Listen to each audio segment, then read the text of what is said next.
அருட்பெரும் ஜோதி அருட்பெரும் ஜோதி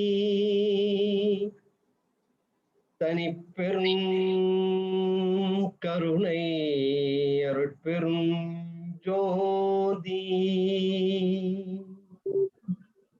திருவருட்பிரகாச வள்ளலார் திருவடிகளே சரணம் சரணம்.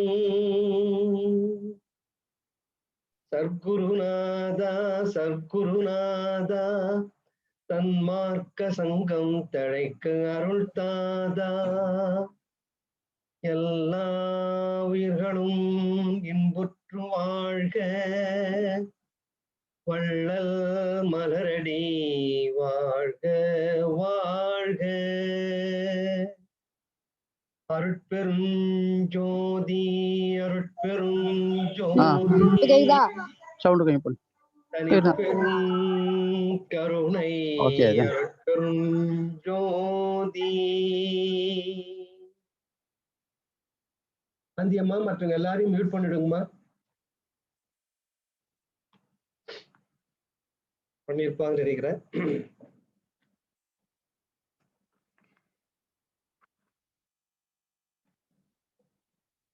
இன்றைக்கு ஐயா மிக ஒரு சன்மார்க்கிகளுக்கு நெருக்கமான ஒரு நாள். 2 ஒளித்திருநாள் ஒரு ஆண்டுல. ஒன்று தீபாவளியை சொல்லுவாங்க, இன்னொன்று கார்த்திகையை சொல்லுவாங்க. தீபாவளி என்பது ஒரு புராண அடிப்படையிலே மற்றவர்களால் நம்ம தமிழ்நாட்டுக்கு கொண்டு வரப்பட்ட ஒரு விழா. அது தீபாவளி பற்றிய குறிப்பு நம்ம இலக்கியங்களிலோ நம்ம தொல்காப்பியத்திலோ எங்கேயுமே இல்லை. இந்த கார்த்திகை பெருநாளை பற்றி குறிப்புகள்லாம் இருக்கு, இந்த ஒளி திருநாளை பற்றி இருக்கு. இது தமிழருடைய ஒரு பண்டைய விழா. அது நம்ம மலை உச்சியில, நம்ம திருவண்ணாமலையில நாங்க நேரம் டிவியில எல்லாருமே பார்த்துருக்கலாம். மலை உச்சியில கொண்டு போய் ஒரு கொப்பரையில தீபத்தை ஏத்துறாங்க. இந்த மலை என்பதுதான் நம்முடைய உடல். நம்முடைய உடம்புடைய உச்சி தான் இந்த புருவ மத்திய தலை சிரசு. ஆக இந்த உடலாகிய இந்த மலையில அந்த உச்சி எப்படி அந்த மலை உச்சியில தீபம் ஏற்றுகிறார்களோ அதுபோல நம்முடைய இந்த புருவ மத்தியிலே இந்த உடலுக்கு தான் உச்சி, புருவ மத்திய தான் உடலுக்கு உச்சி, மலை உச்சி போல. இதில் நம்முடைய ஒளியை நம்ம பார்க்கணும் என்பதுதான் இந்த நாளோட ஒரு மிகப்பெரிய ஒரு விழா, ஒரு கருத்து.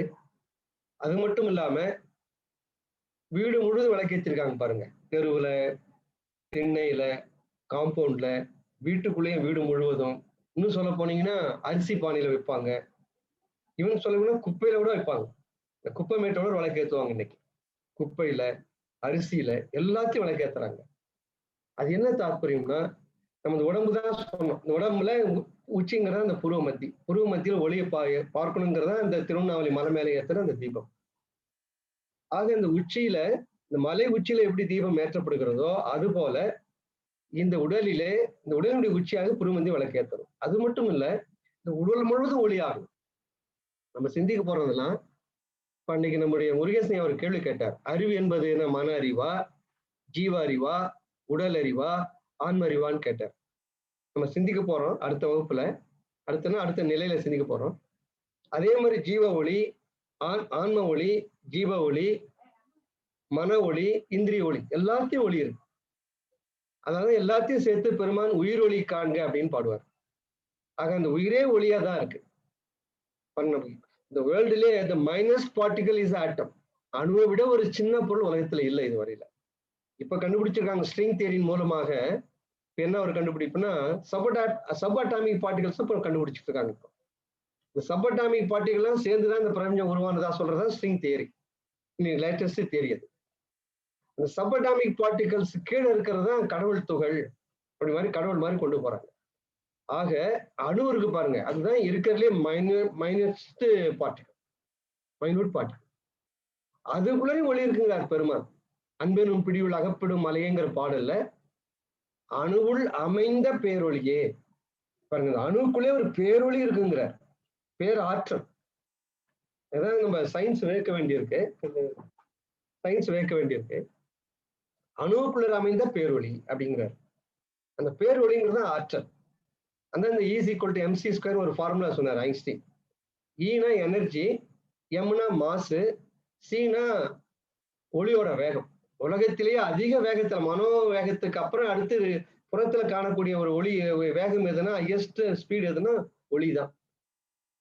கிட்டத்தட்ட 3,00,000 கிலோமீட்டர்ஸ் பர் அவர். பாருங்க என்ன ஸ்பீடு பாருங்க. அன்னைக்கு கூட யாருக்கும் நான் ஒரு பதிவுல சொல்லியிருந்தேன். இப்ப கார்லாம் போகுதுன்னா ஒரு 100 கிலோமீட்டர் பெரிய ஸ்பீடு. ஒரு ஃபிளைட் போகுதுன்னா ஒரு 750, 500, 800 கிலோமீட்டர் ஒரு பெரிய ஸ்பீடு. ராக்கெட்னா ஒரு 35,000, 40,000 கிலோமீட்டர் ஒரு பர் ஹவர் ஸ்பீடு அது. அதான் நம்ம மனிதன் செய்து விடுற பெரிய ஸ்பீடு அதான் 35,000 அல்லது 50,000 கிலோமீட்டர் பர் ஹவர். ஏன்னா அதுக்கு எஸ்கேப் வெலாசிட்டின்னு ஒண்ணு இருக்கு. 7.9 கிலோமீட்டர்ஸ் பர் செகண்ட் போனாதான் இந்த பூமியோட புவியீர்ப்பு சக்தியை மீறி வெளியில போக முடியும் ஒரு பொருள். அதுதான் எஸ்கேப் வெலாசிட்டின்னு சயின்ஸ்ல சொல்லுவாங்க. தப்பித்து செல்கிற ஒரு வேகம் அது. இல்லைன்னா தப்பித்து போக முடியாது வெளியில இருக்கு. இந்த பூமியோட இழு சக்தியை விட்டு வெளியில போறதுக்கு இந்த சக்தி தேவை. ஆனால் இந்த ஒளி இருக்கு பாருங்க 3,00,000 கிலோமீட்டர் கற்பனை பண்ண முடியாதா பாருங்க. அப்ப ஒரு ஒரு கிராம் அணு இருக்குன்னு வச்சுங்களேன், மாசு எம்னா மாசு இன்ட்டு 3,00,000 இன்ட்டு 3,00,000 3,00,000 இன்ட்டு 3,00,000 இன்ட்டு ஒரு கிராம் பெருக்குனா எவ்வளவு வருமோ அவ்வளவு எனர்ஜி வெளியில வரும் ஒரு கிராம் அணுல இருந்து. அதை ஐன்ஸ்டைன் கண்டுபிடிச்சு இந்த மனித குலம் வாழணும்னு சொல்லி சொன்னார். பாவம் என்ன ஒரு துரேஷன் சொன்னீங்கன்னா, அவர் வாழற காலத்திலேயே அந்த அணுவை கொண்டு போய் ஹிரோஷிமா மேல ஜப்பான்ல குண்டா போட்டா அமெரிக்கா. பாருங்க 3,00,000 இன்ட்டு 3,00,000 இன்ட்டு ஒரு கிராம் நான் சொல்றேன். 1 கிலோ வச்சிருந்தானே அந்த அணு எவ்வளவு இருக்கும் பாருங்க அந்த பாம்புல. அதனாலதான் ஒரு தீவே அழுகி போச்சு. அது யாருக்கு நம்ம ஐன்ஸ்டைனுடைய கண்டுபிடிப்பு தான். அவர் தான் வருத்தப்பட்டார்.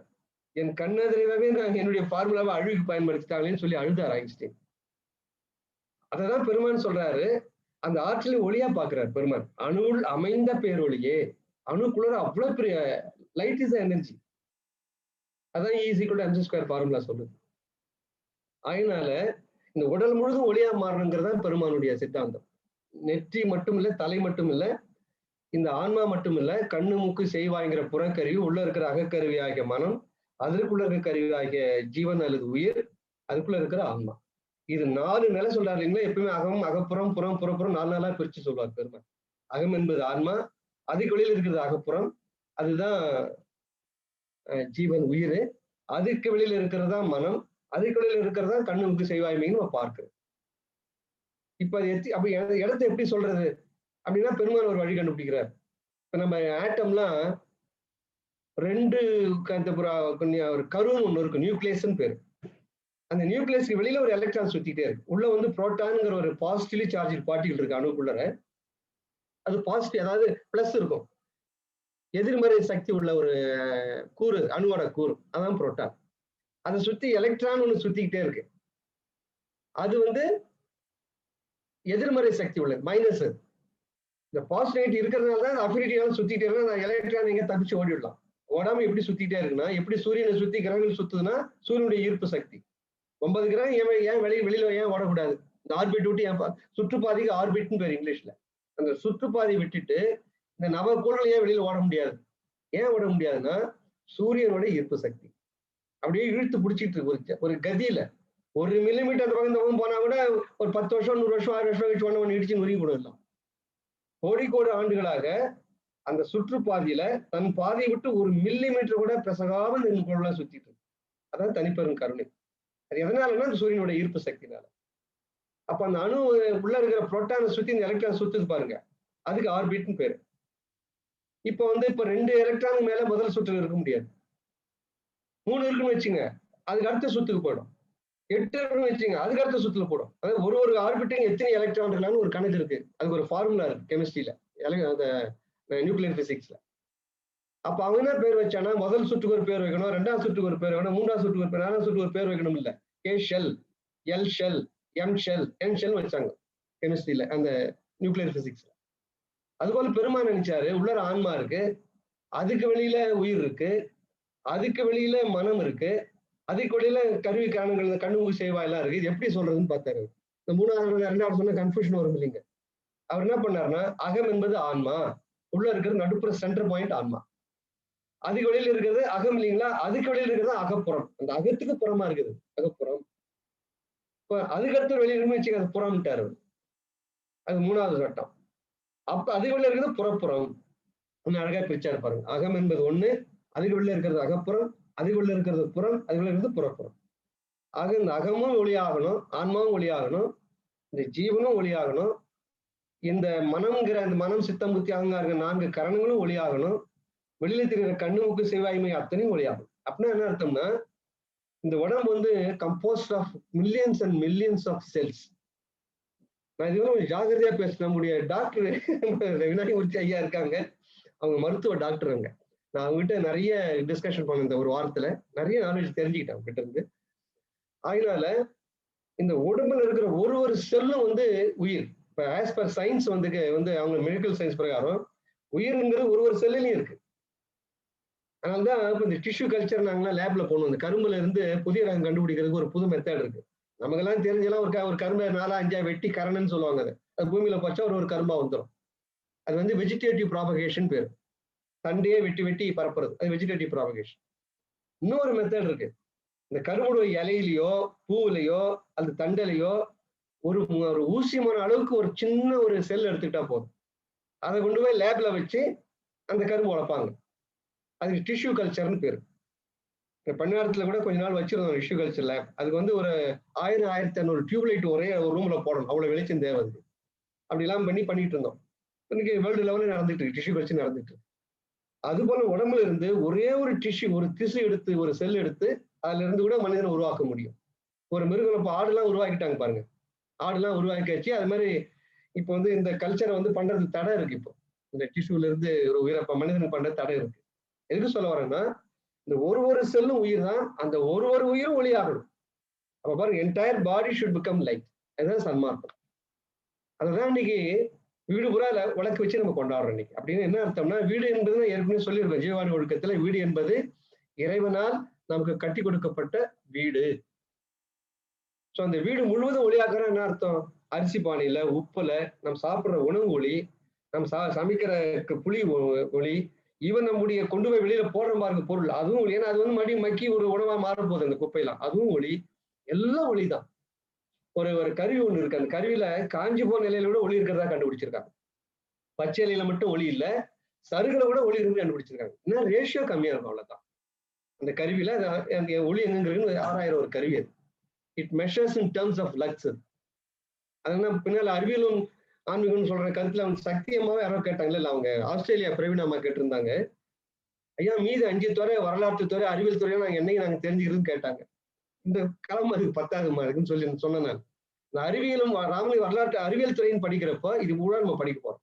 படிச்சுட்டோம். ஏற்கனவே வடலாறு ஆலயத்துல படிச்சுட்டு இருக்கோம். நமக்கு சமயம் கிடைக்கிறப்ப அதெல்லாம் படிக்கலாம். ஆக ஒரு ஒரு உடம்பு, ஒரு ஒரு செல்லும் ஒளியாகுங்கிறதா வீடு முழுவதும் நம்ம ஒளி ஏற்றி வைக்கிறது. ஆக இந்த கார்த்திகை திருவிழா பாருங்க, அப்ப எவ்வளவு ஒரு உயர்ந்த ஒரு தத்துவம் பாருங்க. இந்த உடல் முழுவதும் உச்சந்தல் இருக்கிற புருவமத்தி மட்டும் ஒளியாவதல்ல. இப்ப திருவண்ணாமலை மலை மேல ஏற்றி வைக்கிற மாதிரி. ஆகினால நமக்கு வந்து தமிழர்களுக்கு இந்த கார்த்திகை தீபம்ன்றது ரொம்ப உகந்த ஒரு திருவிழா. மெய் சிலிர்த்து உணர்ந்து கண் கலங்க நான் இப்ப டிவியில பார்த்தேன். அந்த ஜோதி எரியறத பார்த்தேன். காமிச்சாங்க. திருவண்ணாமலை ஜோதி எரியறத காமிச்சாங்க. இந்த அண்ணாமலைக்கு அரோகரான்னு சொல்லி தூக்குவாங்க அப்படி கைய. அதுக்கெல்லாம் இப்ப நம்ம இடைநிலையில செஞ்சு போறோம் தத்துவத்தெல்லாம். அதாவது தலை வந்து புருவமத்தி 6வது நிலைன்னு சொன்னாங்க. பிரம்மஸ்தானம், விஷ்ணுஸ்தானம், தொப்புளு, மார்பு ருத்ரஸ்தானம், கழுத்து மகேஸ்வர ஸ்தானம், உள்நாக்கு தொங்குதல் சதாசிவஸ்தானம், புருவமத்தி இந்துஸ்தானம். டப் டப்னு குழந்தை கிடைக்கிறதுக்கு நாதம் ஏற்கனவே சொல்லியிருக்கோம். நாதஸ்தானம் 7 ஸ்தானம் உடம்புல இருக்கு. அதுக்கு மேல 4 ரங்குலம் பரவிந்து, அதுக்கு மேல 4 ரங்குலம் பரநாதம், அதுக்கு மேல 4 ரங்குலம் திக்ராந்தம், அதுக்கு மேல 4 ரங்குலம் அதிக்ராந்தம், அதுக்கு மேல 4 ரங்குலம் துவாதசாந்தம், அதுக்கு மேல 4 ரங்குலம் சுத்த சிவம். இந்த சுத்த சிவம்க்கு 4 நாள் கூட்டிட்டே போனீங்கன்னா அப்படி கை வச்சு பாத்தீங்கன்னா, இப்படி கையை வச்சீங்கன்னு வச்சுங்க, இப்படி மேல கையை தூக்குனீங்கன்னா, அரோகரான்னு சொல்ற தூக்குனீங்கன்னா அது 13வது நிலை போய் தொடுவது. ஆக சித்தர்கள் என்ன சொல்லி வச்சாங்கன்னா, அந்த அரோகராங்கிறது என்னன்னா, அந்த 13வது நிலையுடைய அனுபவம் இருக்கு பாருங்க, அதையும் இந்த புருவ மத்தியில பெற முடியும். அதுதான் அந்த அரோகரான்னு சொல்றது. அந்த ஒளியை நம்ம பார்க்கிறது இந்த எவ்வளவு 13 ஒளி நிலைகள் தான். அந்த 13வது நிலையும் இந்த உடம்புல பார்க்க முடியுங்கிறத அந்த அரோகரா அந்த கையை தூக்குறது. ஆக அந்த தலையை டப் டப்பு நாதஸ்தானத்து மேல 4 கூட்டிட்டே போனீங்கன்னா 13வது நிலை தான் சுத்த சிவம். அதுதான் அக்கனான்னு தமிழ் எழுதி வச்சிருக்காங்க. நம்ம அதை தனியே சிந்திக்கலாம். தமிழ் எழுத்தும் சுத்த சன்மார்க்கமும் அல்லது சாகாக்கலைங்கிறத தனியே ஒரு சப்ஜெக்ட் தனியே சிந்திக்கலாம். தமிழ் எழுத்து அத்தனையும் சித்தருடைய எழுத்து. அது முழுவதும் இந்த சகாநிலை சொல்லுற ஒழுக்கங்கள் தான், அதை சொல்லுகிற ஒளிநிலைகள் தான். அதை பின்னால சிந்திக்கலாம். ஆக இந்த கார்த்திகை திருநாளிலே இவ்வளவு சிந்தனை நிறுத்தி போடுச்சு. இது தமிழர்களுக்கு உகந்த நம்முடைய பண்பாட்டை காட்டுகிற ஒரு விழா. அதனால இந்த வீடு முழுவதும் ஒளியேற்றி வச்சிருக்கிற மாதிரி நம்ம உள்ளத்திலையும் ஒளி ஏற்றுக்கொள்வோம். உடல் முழுவதும் ஒளியாக்குவதற்கு முயற்சி செய்வோம். அன்னைக்கு வந்து ஆணினுள் இரண்டும் பெண்ணினில் மூன்றும் ஆணில் இரண்டும் அன்னூரத்து அற்புதங்களை பொருள் பார்த்தோம். கடைசியா பெண்ணில வந்து 3, ஆண்ல 2ன்னு பார்த்தோம். பெண்ணில வந்து 3 எது பார்த்தோம்னா, அந்த ஒரு விளக்கம் சொல்லுவாங்க. நிறைய அறிஞர்கள் அப்படிதான் எழுதியிருப்பாங்க. ஐம்பூதத்துல இந்த படைத்தல், காத்தல், அழித்தல், அந்த 3 ஒரு தாய் பெற்றெடுக்கிற ஒரு உடல்ல இது 3 நிலை இருக்கிறதா சொல்லுவாங்க. படைக்க விடுது, அப்புறம் வளருது, காத்தல், அப்புறம் அழித்தல். அப்புறம் இந்த ஆன்மா எங்க போகுதுன்னு யாருக்கும் தெரியாது. ஆன்மா யார்கிட்ட இருந்து வருதுங்க? ஆண் இடத்துல இருந்து வருது. நம்ம பார்க்க போறோம். அடுத்த வரியில பார்க்க போறாங்க. ஆன்மா ஆண் தான் கொடுக்குறான் அவனுடைய ஸ்பெர்ம்ல. சோ அந்த ஆண் வந்து அந்த ஆன்மா எங்க போகுதுன்னு தெரியாது. அது மறைஞ்ச நிலையில இருக்கு. மறுபடியும் வேற ஒரு தேகத்துல மறுபடியும் ஒரு தேகமா உருவெடுத்து வருது. அது தோன்றுதல். ஆக மறைத்தல் ஒரு நிலை, தோன்றுதல் ஒரு நிலை. அதாவது திரோபவம்னு சமஸ்கிருதத்துல சொல்லுவாங்க. 5 தொழில படைத்தல், காத்தல், அழித்தல், மறைத்தல், அழுதல்ங்கிறதுல 3 வந்து பெண்ணிடத்துல நிகழுது. படைக்கிறது. அவதான் படைக்கிறா ஒரு கருவை. அவதான் பால் ஊட்டி ரத்தத்தை கொடுத்து ரத்தமா கொடுத்து வளர்க்கிறா. அதுக்கப்புறம் அந்த தேகம் வந்து கொஞ்ச நாள்ல போயிடுது. ஆக இந்த 3 தொழிலும் ஒரு தாயால் படைக்கப்பட்ட தேகத்தில் நிகழ்ந்த செயல்கள். ஆனா அந்த ஆன்மா எங்க போகுதுன்னு யாருக்கும் தெரியாது. மறைத்தல் தொழில். திரும்ப வேறொரு தேகத்தின் மூலமாக வருது பாருங்க. அது அருளுதல் தொழில், தோன்றுதல் தொழில். அதான் துரோபம் சமஸ்கிருதம் சொல்லுவாங்க. அது மறைத்தல், அருளுதல். ஆக ஆணிடத்தின் சார்பாக 2, பெண்ணின் சார்பாக 3, பெண்ணிடை 3, ஆண் 2 நம்ம பார்த்தோம். என் மனசுல பட்ட இன்னொரு கருத்து நான் சொன்னேன். இந்த உலகத்துல சூரியனுடைய ஒளியை பெறுது இந்த பூமி, மழையை பெறுது. இப்ப பாக்குறோம் ஐப்பசி மாசத்துல நல்ல மழையெல்லாம் பெய்யுது பாக்குறோம். அவ்வளவு மழைகளை பெற்றோன்னு என்ன செய்யுது இந்த பூமி? மனம் உவந்து சிரிச்சு மகிழ்வோட பச்சை பசேலு தனியும் கிழையும் சாபரமா மரங்களா கொடுக்குது. ஆக ஒரு பொருளை பெற்று இன்னொரு பொருளை உருவாக்கி கொடுத்ததான் இந்த பூமி. ஆக மண் என்ன செய்யுதுன்னா, தன்னிடத்திலே வரக்கூடிய அந்த சூரிய ஒளி, மழை ஆகியவளை பெற்று செடி கொடிகளாக இந்த உலகம் உய்வதற்குண்டான அத்தனை தாவரங்களையும் கொடுக்குது அந்த பூமி. பூமி வந்து தாய், பூமா தேவின்னு பூமா தாயின்னு சொல்லுவாங்க. அது போல தாய் என்ன செய்யறான்னா, ஒரு கணவன் கொடுக்குற விந்தை பெறுகிறார். ஆக விந்தை பெறுதல் முதல் தொழில் அவர் செய்யறது. பெற்றுட்டு அப்படியே வீணா ஆக்கிடுறாளா, அவருடைய மாத விளக்குல போயிடுதானா? போகல. அதை ஒரு கருவோட சேர்த்து கருவாக ஆக்கி அந்த கருவை தாங்குறா 10 மாசம். ஆக கருவை தாங்குதல், விந்தை பெறுதல் முதல் தொழில். அதை ஒரு குழந்தையாக உருவாக்குறா, அது 2வது தொழில். அதை உலகத்துக்கு பயன்படுமாறு போல இந்த மனித சந்தானம் அருந்து போகாமல் இருக்கிற ஒரு சந்ததியாக இந்த குழந்தை வெளியிலையும் கொடுக்குறா. சோ 3 செய்யறா பாருங்க. விந்தை பெறுதல், கருவை குழந்தையாக மாற்றுதல், இந்த விந்தை கருவை குழந்தையாக மாற்றுதல், குழந்தையாக வெளியே புறம் தருதல். தகப்பன் என்ன செய்யறான்னா, அந்த விந்தை கொடுக்குறது அவன் தொழில். ஃபர்ஸ்ட் அவன் செய்யற தொழில். இந்த கணவன் அந்த உயிரினு கொடுக்கலன்னு சொன்னா மனித சந்தானம் என்னைக்கு அழுகி போயிட்டு இருக்கும். 2ம் முக்கியம் பாருங்க. வெறும் மனைவி மட்டும் இருந்தா உயிரே இருக்காத. ஏன்னா ஒரு தாயோட இந்த சினை முட்டில உயிரே கிடையாது. ஒரு உயிரற்ற பொருள். It's only sell and hormones தான் அது. சினை முட்டை அது. ஆனால் உயிரை கொடுப்பது, இந்த ஆன்மாவை கொடுப்பது, இந்த விந்தணுவை கொடுக்கிறது ஆண் தான். ஆக உயிரணுவை கொடுப்பது ஆண். அப்புறம் அந்த குழந்தையை கொடுத்துடா பாருங்க தாய். அதை வாங்கி ஒரு சான்றோனாக, ஒரு சன்மார்க்கியாக, சுத்த சன்மார்க்கியாகி ஒளிதேகம் பெறுகிற அளவுக்கு இந்த வாழ்க்கையில கொண்டு போறது அவன் தான். அதான் போன வாரம் நான் சொன்னேன். ஒரு குழந்தைய திருவிழால தோல் மேல அந்த குழந்தைய போட்டு போறப்போ என்ன அர்த்தம்னா, அதுக்கு நான் பார்க்காத உலகத்தை நீ பாருங்கிறான் அந்த தந்தை. அப்படி காட்டுறான் அந்த உலகத்தை. கல்வி கொடுக்குறான், அறிவை கொடுக்குறான், வீரத்தை கொடுக்குறான், சான்றாண்மை கொடுக்குறான். ஆக அந்த குழந்தையை ஈண்டு பிறந்தறுதல் தாய்க்கு கடனே, சான்றோனாக்குதல் தந்தை கடனேன்னு நான் போன வாரம் சொன்னேன். ஆக இந்த 2 செயலை செய்யறது வந்து ஆண் செய்யறான். அதனால நான் பெண்ணினில் 3ம் ஆணிடை 2ம் அன்னுர வைத்து அற்பெருஞ்சோதின்னு பார்ப்போம். அடுத்து வந்து பெண்ணிடை 4ம் ஆணிடை 3ம் அன்னுர வைத்து அற்பெருஞ்சோதி. இப்ப அடுத்து ஒண்ணு கூட்டுறாரு. இப்போ அங்க 3, 2 பார்த்தோம். பெண்ணுக்கு 3, ஆணுக்கு 2. இப்போ அப்ப இங்க என்ன சொல்றாருன்னா, பெண்ணிடை 4ம் ஆணிடை 3ம். இதுதாங்க அந்த ஒரு கரு உற்பத்திக்கு வந்துட்டோம். இப்போ நம்ம வர வேண்டிய சப்ஜெக்ட் இதுதான். இப்போ ஏன்னா 4 பாத்தீங்கன்னா 5 போதம் இருக்கு இல்லைங்களா? மண்ணு, நீர், நெருப்பு, காற்று, ஆகாயம் 5 பூதம் இருக்கு. ஆகாயம் தவிர்த்த மற்ற 4 பூதங்களை இந்த பெண்ணோட ஓம் இருக்கு பாருங்க, அது சுமக்குது. 4 தத்துவங்களை சுமக்குது. மண்ணு, நீரு, நெருப்பு, காற்று. இந்த 4 பூதமும் பெண்ணிடத்துல இருக்கு. மீதி எத்தனை பூதம் இருக்கு? ஒரே ஒரு பூதம் தான் இருக்கு. அது ஆகாய பூதம். அந்த ஆகாய பூதத்தையும் ஆன்மாவையும் பிரகிருதியும் ஒரு பெருமை. பிரகிருதின்னு கேட்டீங்கன்னா இந்த மூல இயற்கை, இந்த ஐம்பூத கலவை மூலக்கூறுன்னு சொல்லுவாங்க. அதை ஜீன்னு சொல்ல முடியாது. அதை நான் சில காலம் வந்து நீ ஜீன் தற்சமயம் புரிஞ்சு சொல்லியிருப்பேன் அந்த வேறு பகுதியில். இன்னும் கொஞ்சம் கொஞ்சம் ஆழ்வா போகணும். ஏன்னா ஜீன் என்பது ஆணுடைய ஸ்பெர்ம்லயும் இருக்கு, பெண்ணோட ஓவத்திலையும் இருக்கு, இந்த சினை முட்டையிலையும் இருக்கு, அந்த விந்தணுவிலையும் இருக்கு. அந்த தலைப்பிரட்டமா இருக்கு பாருங்க, அந்த முனையில இருக்கிறது ஜீன் தான். ஆக ஜீன்கிற அந்த பிறவி ஞாபகங்கள், பிறவியோட ரெக்கார்ட்ஸ் எல்லாம் முன் பிறவியில அவங்க அப்பாவோட குணாதிசயங்கள், அவங்க தாத்தாவோட குணாதிசயங்கள், பரம்பரை குணாதிசயங்கள்லாம் இருக்கிறதா ஜீன் நம்ம சொல்றோம். அதை சுமக்கிறது 2 பேரும் சுமக்கிறாங்க. ஆணும் சுமக்கிறாங்க, பெண்ணும் சுமக்கிறாங்க. ஆக இது வந்து ஜீன் சொல்ல முடியாது. இப்ப நம்ம கொஞ்சம் அதிகமா வழங்குறோம், அதாவது நான் கொஞ்சம் மாத்திட்டே போற மாதிரி, இந்த கொள்கை கொஞ்சமா மாத்திட்டே போறேன். இது வந்து ஆதி இயற்கை கூறு. இந்த மனித சமுதாயம் தோன்ற காலத்துல இருந்து இந்த 7 பிறவினுடைய தாக்கத்தினுடைய ஒட்டுமொத்த வளர்ச்சி நிலை இது. ஆக இந்த பிரகிருதிங்கிறது இதை வந்து நம்ம இன்னும் கொஞ்சம் ஆழமா இடைநிலையில சிந்திக்க போறோம். இப்ப இந்த நேரத்துல பிரகிருதி மூலக்கூறு இப்ப புரிஞ்சுக்கலாம்.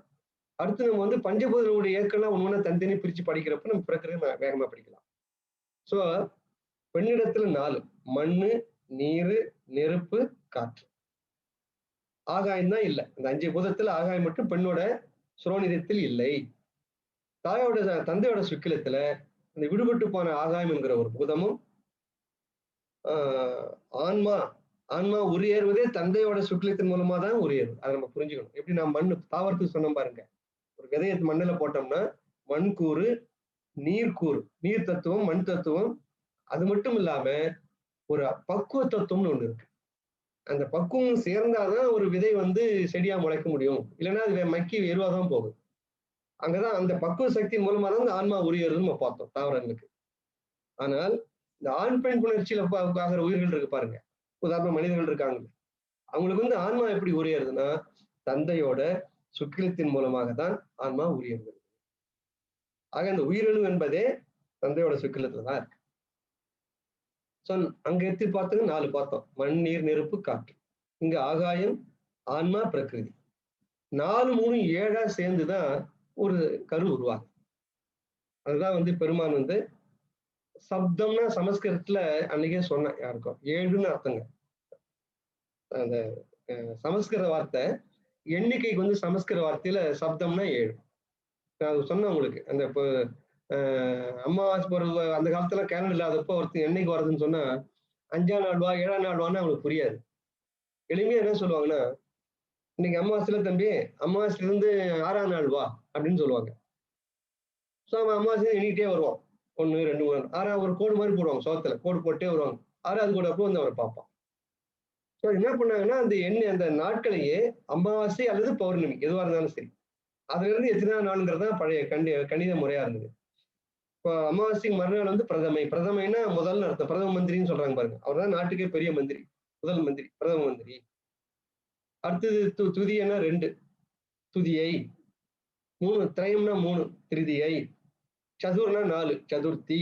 பாருங்க, அமாவாசையிலிருந்து 4ஆம் நாளுக்கு சதுர்த்தின்னு பேர். அன்னைக்கு திதினா என்னன்னா நிலைன்னு அர்த்தம். ஸ்திதி அப்படின்னா இந்த எந்த நிலையாக இருக்கிறது, அமாவாசையிலிருந்து 4ஆம் நாளாக 4ஆம் நிலையில் இருக்கிறது நாளுன்னு அர்த்தம். நிலைன்னு அர்த்தம் ஸ்திதினா.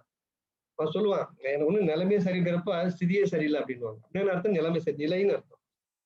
ஸோ 5ஆம் நாளுக்கு வந்து பஞ்சமம் அப்படின்னா 5ன்னு அர்த்தம் சமஸ்கிருதத்துல, பஞ்சமி. 6ஆம் நாளுக்கு சஷ்டி. இப்போ முருகனுக்கு கூட 6 தலை உள்ள முருகனுக்கு சஷ்டி விரதம் இருக்காங்க பாருங்க, 6. சப்தம்னா 7, அதாவது சப்தமி. அட்டம்னா 8, அட்டமி. நவமினா 9, நவம்னா 9, நவமி. தசம்னா 10, தசமி. 11 சொல்லணும். என்ன பண்ணணும், ஏகம்னா 1 இல்லைங்களா, ஏகமும் தசம் சேர்ந்தா ஏகாதசி. 12 சொல்லணும், தோனா 12. இது வந்து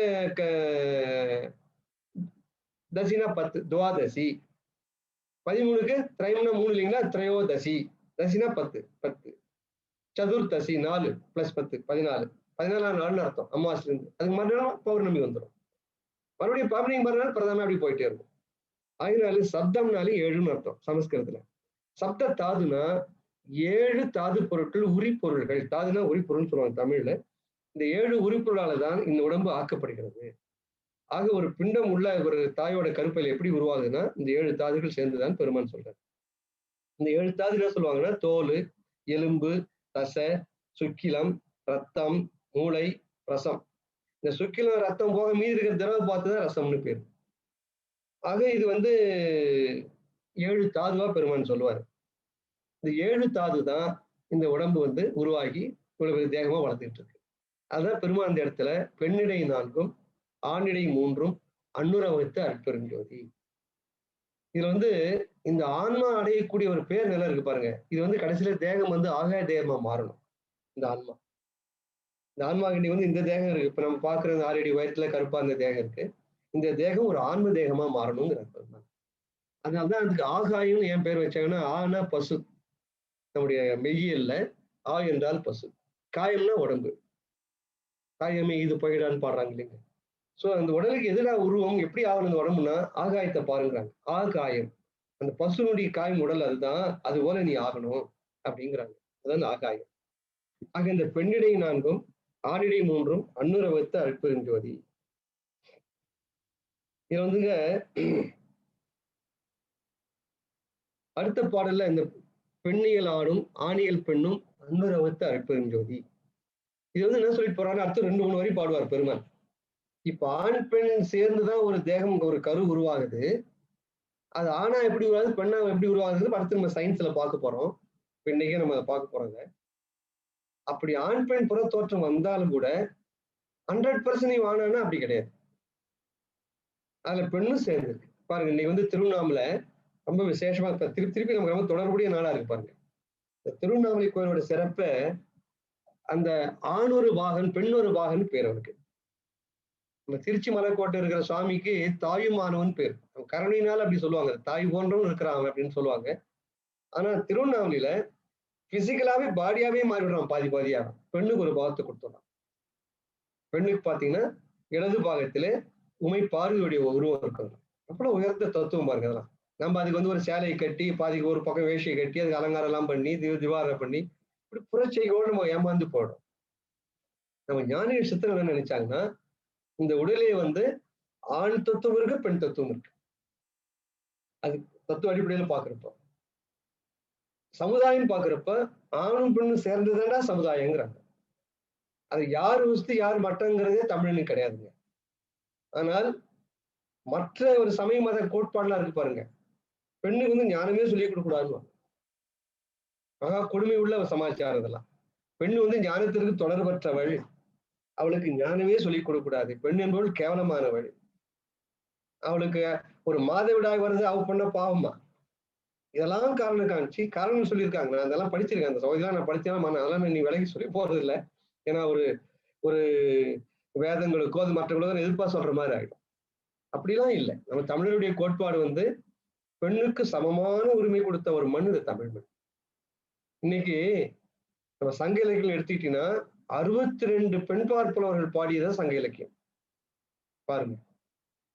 அதுக்கு முன்னெல்லாம் பெண்ணு வெளியில வரக்கூடாது, அடுப்புத பெண்களுக்கு படிப்பதற்கெல்லாம் சொல்லி வீட்டுல போட்டு பூட்டி வச்சிருந்த சமுதாயத்துல நம்ம தமிழ் எப்படி வாழ்ந்தான்னு பாருங்க. 2000 ஆண்டுகளுக்கு முன்னால அவ்வளவு பெண் பார்ப்பவர்கள். ஒரு பெண் புலவர் பாடுறாங்க. ஒரு அவ்வை விட ஒரு தைரியமான புலவை ஒரு பெண் புலவரை பார்க்க முடியுமா? அவன் மண்ணை கொஞ்சம் டிலே பண்றாங்க. இவன் போயிருக்கா ஒரு மன்னனை பாக்குறதுக்கு. ஒரு தமிழ் புலவர் அவையும் தெரிஞ்சும் ஏதோ ஒரு காரணம் ஏதோ ஒரு இதுல கொஞ்சம் டிலே பண்ணிட்டான். உடனே உள்ள அந்த காவலை தள்ளிட்டு அது கேட்டா மன்னவனு நீயோ வளநாடும் நின்னதும், மன்னவனு நீயோ வளநாடும் நின்னதும், நீ மட்டும்தான் ராஜா உலகத்துல, உனக்கு மட்டும்தான் வளநாடு இருக்கா சொன்னா அவன் சொன்னா உண்டோ குரங்கு ஏற்றுக்கொள்ளா கொம்பு. குரங்க வேணாம்னு சொல்ற கொம்பு உன உலகத்துல இருக்கா? எத்தனையோ கிளறி எத்தனையோ கொம்பு இருக்கு போடான்ட்டு போயிட்டான். அப்புறம் ஓடி போய் இந்த மன்னன் காலில் கீழே விழுந்தால கூப்பிடுறான். ஒரு மன்னனை எதிர்த்து கேட்கக்கூடிய ஆண்மை உள்ள ஒரு பெண் இருந்தா அந்த மண்ணில். அவ்வளவு பெண்ணுரிமை பெற்ற நாடு இந்த நாடு. அததான் அர்த்தநாரீஸ்வரர் சொல்றாரு, என் உடம்பிலே சரிபாதி நான் அந்த பராசக்தி கொடுத்தேங்கிறேன். எவ்வளவு உயர்ந்த தத்துவம் பாருங்க. நம்ம என்ன செய்யறோம்னா அது ஒரு சிலையா நினைச்சு அது ஒரு வழிபடும் கடவுளா நினைச்சு அதுக்கு பூ மாலையெல்லாம் போட்டு புடவை கட்டி அதுக்கு நமக்கு தெரியாத மொழியில சமஸ்கிருதத்துக்கு விளக்கம் பாட்டுலாம் படிச்சு அர்ஜுனி எல்லாம் பண்ணி என்ன பயனுங்க? நமக்கு அந்த உருவத்தையும் புரிஞ்சுக்கலாம், நம்ம சொல்ற சமஸ்கிருத மந்திரம் நமக்கு புரியல. அப்ப எவ்வளவு காலம் வேறைய பாருங்க. ஆனா நம்ம சித்தர்கள் என்ன சொல்றாங்கன்னா, இந்த அர்த்தநாரீஸ்வரர்ங்கிறதே ஒரு அருமையான ஒரு தத்துவம். இந்த உடலிலே ஒவ்வொரு உடலிலேயும் பெண் சக்தி, பெண் பாகம் இல்லாமல் பெண்ணுரு சேராமல் ஆண் உருவப்படாது, ஆண் உருவம் சேராமல் பெண் உருவப்படாதுன்னு எழுதுறாரு பெருமான் உபதேச குறிப்பில். பாருங்க என்ன அழகான வார்த்தை பாருங்க. ஆண் உருவம் சேராமல் பெண் உருவப்படாது, பெண் சேராமல் ஆண் உருவப்படாது. ரெண்டும் சேர்ந்ததுதான் மனித ஜீவமே. அதனாலதான் வந்து அவ வந்து இப்ப கல்யாணம் வர பாத்துக்கலாம். நீங்க பெண் வந்து தாலி கட்டுறதுக்கு முன்ன வலதுகை பக்கம் உட்கார வச்சிருப்பாங்க பெண்ணை. இப்படிதான் போய் தாலி கட்டணும். பெண் வலதுகை பக்கம் உட்கார வச்சிருப்பாங்க. தாலி கட்டி முடிச்ச உடனே அந்த பெண்ணு கொண்டு வந்து இடதுகை பக்கம் உட்கார வச்சிருவாங்க. அது யாராவது ஏன்னு கேள்வி கேட்டிருக்கோமா நம்ம எப்பயாவது? அதுக்கு என்ன அர்த்தம்னா, எப்ப தாலியை தொட்டு கட்டினான் அந்த பெண்ணை, அது இருந்து எனக்கு சமபாதியா நான் சர்வேஸ்வரன் மாதிரி எப்படி பரமேஸ்வரன் இடது பக்கம் அந்த சக்தியை வச்சிருக்கிறானோ, அது போல் என் உள்ளே நான் சம உரிமை கொடுத்து உனக்கு பாதி நான் கொடுக்குறேங்கிறான். ஏன்னா இடது பக்கம் தானே பரமேஸ்வரி இருக்கா திருவண்ணாமலையில. நீ திருவண்ணாமலை போய் பாத்தீங்கன்னா ஒரு பெரிய சிவலிங்கம் மாதிரி போட்டிருக்கோம். அதுல வந்து பாதி வந்து அம்மை இருப்பா, பாதி வந்து சிவருமான் இருப்பார். அதை சொன்ன தலமும் திருவண்ணாமலை தான். திருவண்ணாமலை பல சிறப்பு இருக்குங்க. அங்க அந்த மூலஸ்தானத்துக்கு பின்னால லிங்கோத்பவர்னு ஒண்ணு இருக்கும். ஒரு லிங்க படம் மாதிரி போட்டு மேல பிரம்மனுடைய படம் போட்டு சிலை செதுக்கியிருப்பாங்க, கீழே வந்து விஷ்ணுவோட சிலை செதுக்கியிருப்பாங்க. விஷ்ணு வந்து ஒரு பன்றியாக போய் போறாராம் கீழே பூமி கடியில சிவபெருமானுடைய பாதத்தை பார்ப்பதற்கு. விஷ்ணு பிரம்ம என்ன பண்ணா மேல பறந்துட்டே போறான் ஒரு அன்ன வடிவத்துல தலையை பார்க்கறது. அடிமுடி தேடல் பேரு இருக்கு. பெருமான் எழுதுறாரு அடிமுடிக்கானா. அப்படி பிரம்மனும் விஷ்ணுலாம் தேடி உன்னை கண்டுபிடிக்கும் அடிமுடிய எனக்கு இந்த புருவ மத்தியிலே காமிச்சிய இறைவா பாருங்க. ஆக புற வழிபாடு எல்லாம் தாண்டி பெருமான் அக வழிபாட்டுக்குள்ள போறாரு. அந்த அடிமுடி முழுவதும் காமிச்ச அடிமுடி மட்டும் இல்ல, சமயத்தை வந்து அடிமுடிதான் சொன்னாங்க. பெருமான் வந்து நடுவும் காண்பித்தாங்கிறார். அடி நடு முடி மூன்றுத்தையும் காமித்தாங்க. அந்த விளக்கம் நம்ம இடைநிலையில சிந்திக்க போறோம். அடினா என்ன அந்த உடம்புல, முடினா என்ன, இடை நடுனா என்ன, சென்றாத படி நடுன்னு சொல்றாரு அது அல்ல. அந்த விளக்கமா நம்ம பின்னால பார்ப்போம். நம்முடைய தசை திரும்பி போயிடும். இப்போ ஆகினால இந்த பெண்ணுக்கு சரிபாதி கொடுத்த ஒரு நிலைதான் நம்முடைய நிலை, நம்முடைய நிலை. அதான் பெருமான் சொல்றாரு, இந்த பெண்ணுக்கு வந்து பெண்ணியல் ஆணும் ஆணியல் பெண்ணும் அன்னூர் அமைத்த அற்பெருஞ்சோதி. மூணு சொல்வார், பெண்ணியல் மனமும் ஆணியல் அறிவும் அன்னூர் வைத்த அற்பெருஞ்சோதி. மனம் வந்து பெண்ணியல். அது ஏன் சொல்றாங்கன்னா, மனம் வந்து ஒரு காட்சி பார்த்த உடனே கண்ணில் தண்ணி வந்துடும். இரக்கம், அந்த இரக்கமே வடிவானவள் தான் பெண். இந்த பராசக்தி கதை இந்த வரலாறுலாம் பாத்தீங்கன்னா, இப்படி மேல 2 பேரும் போங்க ரிஷப வாகனத்துல சக்தியும் சிவன் போற மாதிரி ஒரு கதை, எல்லாம் கதை தாங்க. நம்ம அதை கதையை பிடிச்சிட கூடாது. அது உண்மை என்ன புரிஞ்சுக்கணும்னா, அந்த பெண் என்பது இடது பாகம் பெண் பக்கம் இருக்க அது குளிர்ச்சியானது. பாருங்க, இடது கண் வந்து சந்திரன் சொல்லுவாங்க, வலது கண் நான் சூரியன் சொல்லியிருக்கேன். இவர்கள் தியானம் பண்றப்ப வலது கண் சூரியன், இடது கண் சந்திரன் சொன்னேன். சந்திரன் எதுங்க? குளிர்ச்சி. அது இடது பாகமே குளிர்ச்சி. அந்த நாடி கூட பாத்தீங்கன்னா, இந்த இடது பக்கம் ஓட நாடி வந்து எப்பயுமே சந்திரன் நாடி தான் ஓடிட்டு இருக்கும். சந்திரகளில் ஓடனா இந்த உடம்பு குளிர்ச்சியாவே இருக்கும். ஆனா சன்மார்க்கம் சூட்டை நோக்க பயணம் என்பதாலே வலது பக்கம் மூச்சை மாத்தணும்னு சொல்லுவார் பெருமாள். அப்பதான் சூடா இருக்கும் இந்த உடம்பு. ஏன்னா அது வந்து சூரியக்கலை, சூரியன் வந்து சூடு, சந்திரன் வந்து நிலவு, குளிமை. பெண் பாகம் வந்து குளிர்ச்சியானது. உடல்ல வந்து அறிவு வந்து எதையுமே கட்டாயமா விசாரிக்கும். எது நல்லது கெட்டது, மனதுக்கு அடிமையாக, உணர்ச்சிக்கு அடிமையாகாது அறிவு. அது வந்து ஆண் பாகம்னு சொல்லுவாங்க. ஏன்னா வெளியில பாருங்க, புற உலகத்தெல்லாம் போய் பழகி கிழகி வெறும் கருணை மட்டுமே அடிப்படையாக உலகத்தால் வாழ முடியாது. உங்க அறிவை பயன்படுத்த வேண்டியது. அதனால இந்த அகம் இருக்கிற அந்த அறிவு இருக்க, அது வந்து ஆண் திறல், மனம் வந்து பெண் திறல்னு சொல்றாரு. பெண்ணியல் மனமும் ஆணியல் அறிவும் அன்னுர வைத்த அற்பெருஞ்சோதி. அந்த மனம் என்பது பெண் கூறு. அதுதான் பாருங்க, திருஞான சம்பந்தர் வரலாற்றை சொல்லுவாங்க. இந்த சிவபாத சேகரர் வந்து இந்த குழந்தைய 2-2.5 வயசு குழந்தைய இந்த படியில வச்சுட்டு கீழே போய் தண்ணியில மூழ்கி குளிக்க போறாரு. கொஞ்ச நேரம் அப்பா காணும்னு இந்த குழந்தை அழுகுது. ஏன்னா தண்ணிக்குள்ள இருக்காரு. அவர் ஏதோ தண்ணிக்குள்ள போய் ஜல பயிற்சி ஒண்ணு பண்ணிட்டு இருக்காரு. அதை பார்த்தோன்னே இப்ப பராசக்திக்கு அவருக்கும் காதுல விழுது. யாருக்கு? சிவனுக்கு காதுல விழுது. அப்படியே பராசக்தி பாக்குறாரு. பார்த்த உடனே புரிஞ்சுக்கிறா குறிப்பை. ஓடி வந்து பொறுக்கிண்ணத்துல பால் கொடுத்தாலாம் திருஞான சம்பந்தர். இது ஒரு வரலாறு, ஞானசம்பந்தர் வரலாறு. இவர் ஒவ்வொன்னு அழுது பாருங்க குழந்தை. அந்த அழுவலி எங்க விழுந்தது? முதல்ல சிவனுடைய காதல விழுந்தது இல்லைங்களா? அதனாலதான் அவர் பாடுறாரு. இந்த அவர் சிவபாசகர் வெளில வந்துடும். அதுக்குள்ள வந்து ஏண்டாதரன்னு கேட்கிறாரு. அந்த ஞானசம்பந்தர், திருஞான சம்பந்தர் கேட்கிறாரு. சீர்காழியில் நடந்தது. சீர்காழி கோயில் இருக்கிற குளத்துல. அப்ப அந்த குழந்தை இப்படி கையை காட்டுது. அங்க ஒரு சுதையால சிலை செய்து வச்சிருக்காங்க அந்த கோபுரத்துல. நீ கூட பாரு அந்த அந்த குளத்து போய் பாத்தீங்கன்னா அங்க பராசக்தியும் சிவனுடைய சிலை சுதையால சுண்ணாம்பால செய்து வச்சிருப்பாங்க. அப்ப அன்னைக்கு இருந்தது போல இருக்குது. அதை காமிக்குது அந்த குழந்தை. அந்த சிவபெருமானை காட்டுது. பக்கத்துல சக்தி இருக்கா. அவர் முதல் பாட்டு அப்பதான் பாடுறாரு. தோடுடைய செவியன் விடை ஏறியோர் தூ வெண்மதி சூடி. பாருங்க இதுல என்ன ஒரு சிறப்புன்னு அந்த தேவாரத்துல தோடுடைய செவிங்கிறாரு. ஏன் வேலுடைய சிவபெருமான் சொல்லக்கூடாதா? புலித்தோல் போட்ட சிவபெருமான் சொல்லக்கூடாது? அவரு தோடுடையன்னு ஏன் சொல்றாருன்னா அந்த தோடு உள்ள காது இருக்கு பாருங்க, அதுதான் இந்த குழந்தை அழுவலியை கேட்டுதான் முதல்ல. என்ன சிறப்பு பாருங்க. இந்த தோளுடைய செவியன்னா நான் அழுத அழுவலியை இந்த காதுதான் கேட்டது. தோடு உள்ள காதுக்கு அது கேட்டது. உடனே பராசக்தியுடைய பால் கொடுத்தான்னு பாருங்க அந்த பொண்ணு. பாருங்க அதெல்லாம் என்ன சொல்லுதுன்னா இறக்கமே வடிவானவள் தாய். இந்த உலகத்துல பெண்மை மட்டும் இல்லாம இருந்திருந்தாங்க, இந்த கடுமை சித்தத்தையும் உலகம் இன்னைக்கு அழிஞ்சு போட்டுரும். இன்னை வரையில ஒரு குடும்பத்திலையும் பெண் தான் அந்த காரணத்தின் அடிப்படையா இருக்கிறார். பிச்சைக்காரன் வந்து என்னைக்காவது அப்பான்னு கூப்பிடுறானா? அம்மா தாயா தான் கூப்பிடுறான். அவனுக்கு தெரியுது யாரு சோறு போடுவா, யாருகிட்ட சொன்னா வேலை நடக்கும் அப்படின்ட்டு. நகைச்சுவா சொல்லுவாங்க ஒரு காட்சி. அப்புறம் ஒரு பிச்சைக்காரன் வந்திருக்கான். ஏன்னா தத்துவமா இருக்கிறதுனால நடுப்புற ஒரு கதை சொன்னா இன்ட்ரெஸ்டிங்கா இருக்கும் நான் சொல்றேன். வேற ஒண்ணும் இல்லை. ஒரு ஐடியா சொன்னாரு அது மாதிரி. 1, 2 உலகில் செய்து சொல்லுங்க சார் அப்படின்னு. ஒரு பிச்சைக்காரன் வந்தா அம்மான்னு கேட்டான். உள்ள போய் சாப்பாடு எடுத்தாந்தா போட்டா. அதை சாப்பிட்ட உடனே அவன் முகமெல்லாம் மாறி போச்சு. இப்படி ஒரு சாப்பாடு பொம்பளை போடுற அளவுக்கு கையால இந்த சோத்தியாந்து வீட்டுல எவ்வளவு தின்றான். அவங்க ரொம்ப வயிற்றுச்சல் போய் ஏமா உனக்கு ஏதாவது சமைக்க தெரியுதா? ஏதோ ஒரு பொம்பளை அடிக்கிற புடவை கட்டிட்டு இப்படியோ ஒரு சாப்பாடு சமைப்பேன். அவனும் செமக்கம் வந்துருச்சு அந்த வீட்டுக்காரமாக. ஏன்டா பிச்சைக்கார பையில, நான் போடுறதே தர்மம் உனக்கு, இந்த சாப்பாடு சரியில்லைங்கிற, என் புடவை வேற கட்டிட்டு அந்த சமைக்கிறேன் எனக்கு கிண்டல் வேற பண்ற, எம்மா திமிரு இருக்கும் அப்படின்னா. அப்ப அவன் பக்கத்துல உட்காந்து பேப்பரை படிச்சுட்டு இருக்கான். மூஞ்ச மூடிட்டான் ஆம்படியா. இந்த உட்காந்து பேப்பரை படிச்சுட்டு இருக்காரு, முகத்தை மறைச்சிக்கிட்டு. அவரு 40 வருஷமா சாப்பாடு தான் சாப்பிடுறாரு. ஒரு நாளாவது இன்னும் இந்த சாப்பாடை பத்தி பேசியிருப்பாரா அப்படின்னா அவன் சொன்னா, அட நிறுத்துமா, அவர் தான் என்கிட்ட 10 ரூபா கொடுத்து என்னாலதான் சொல்ல முடியல இந்த சாப்பாட்டை பத்தி, நீயாவது சொல்றான்னு என்கிட்ட சொல்ல சொன்னாரு அப்படின்னா.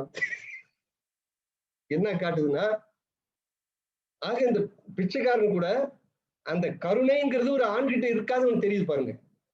அதுபோல இந்த பெண்ணிடத்துல பெருமானா சொல்றாருன்னா, மனம் என்பது பெண்ணுடைய இயல்பு, அரு என்பது ஆணுடைய இயல்பு அப்படிங்கிறார். அந்த அது போல ஒரு உடம்புக்குள்ளே பெண் ரேஷியோ இருக்கு. யாருமே 100% ஆண் கிடையாதுங்க. எந்த ஒரு ஆணும் 100% ஆண் கிடையாது, மாதிரி எந்த ஒரு பெண்ணும் 100% பெண்ணு கிடையாது. அதை நம்ம புரிஞ்சுக்கணும். இயல்பாக நம்ம சொல்றது சயின்ஸ் வச்சு நான் சொல்றேன். சயின்ஸ்ல அதான் சொல்றாங்க.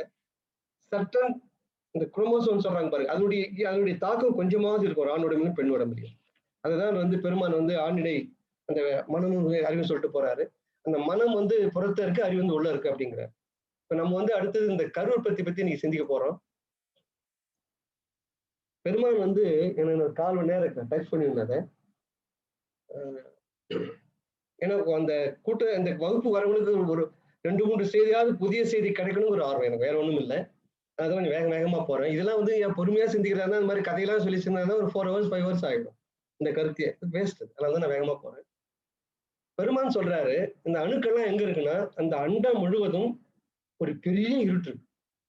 பாசாந்தகாரம் சொல்றாரு. பாசம்ங்கிறதே ஒரு ஆளை வந்தா பிடிச்சிக்கிற மாதிரி ஒரு கிணத்துல பார்த்திருப்பீங்க. பச்சை பசேன்னு ஒரு பாசம் இருக்கும். அது இயல்பு என்னன்னா எது வந்தாலும் பிடிச்சுக்கணும். அது போல இந்த ஆணவம் கண்ணும் மாயங்கிற பாசம் என்ன பண்ணுன்னா இந்த ஆன்மா அப்படியே போட்டு சுத்தி பிணைச்சிட்டு இருக்கு. அன்னைக்கு கூட யாரோ கேட்டாங்க. அதுதான் அறிவற்ற பொருள் சொன்ன 3 பொருள் சொன்னோம் இல்லைங்களா? இறைவன், உயிர், இந்த மலம்.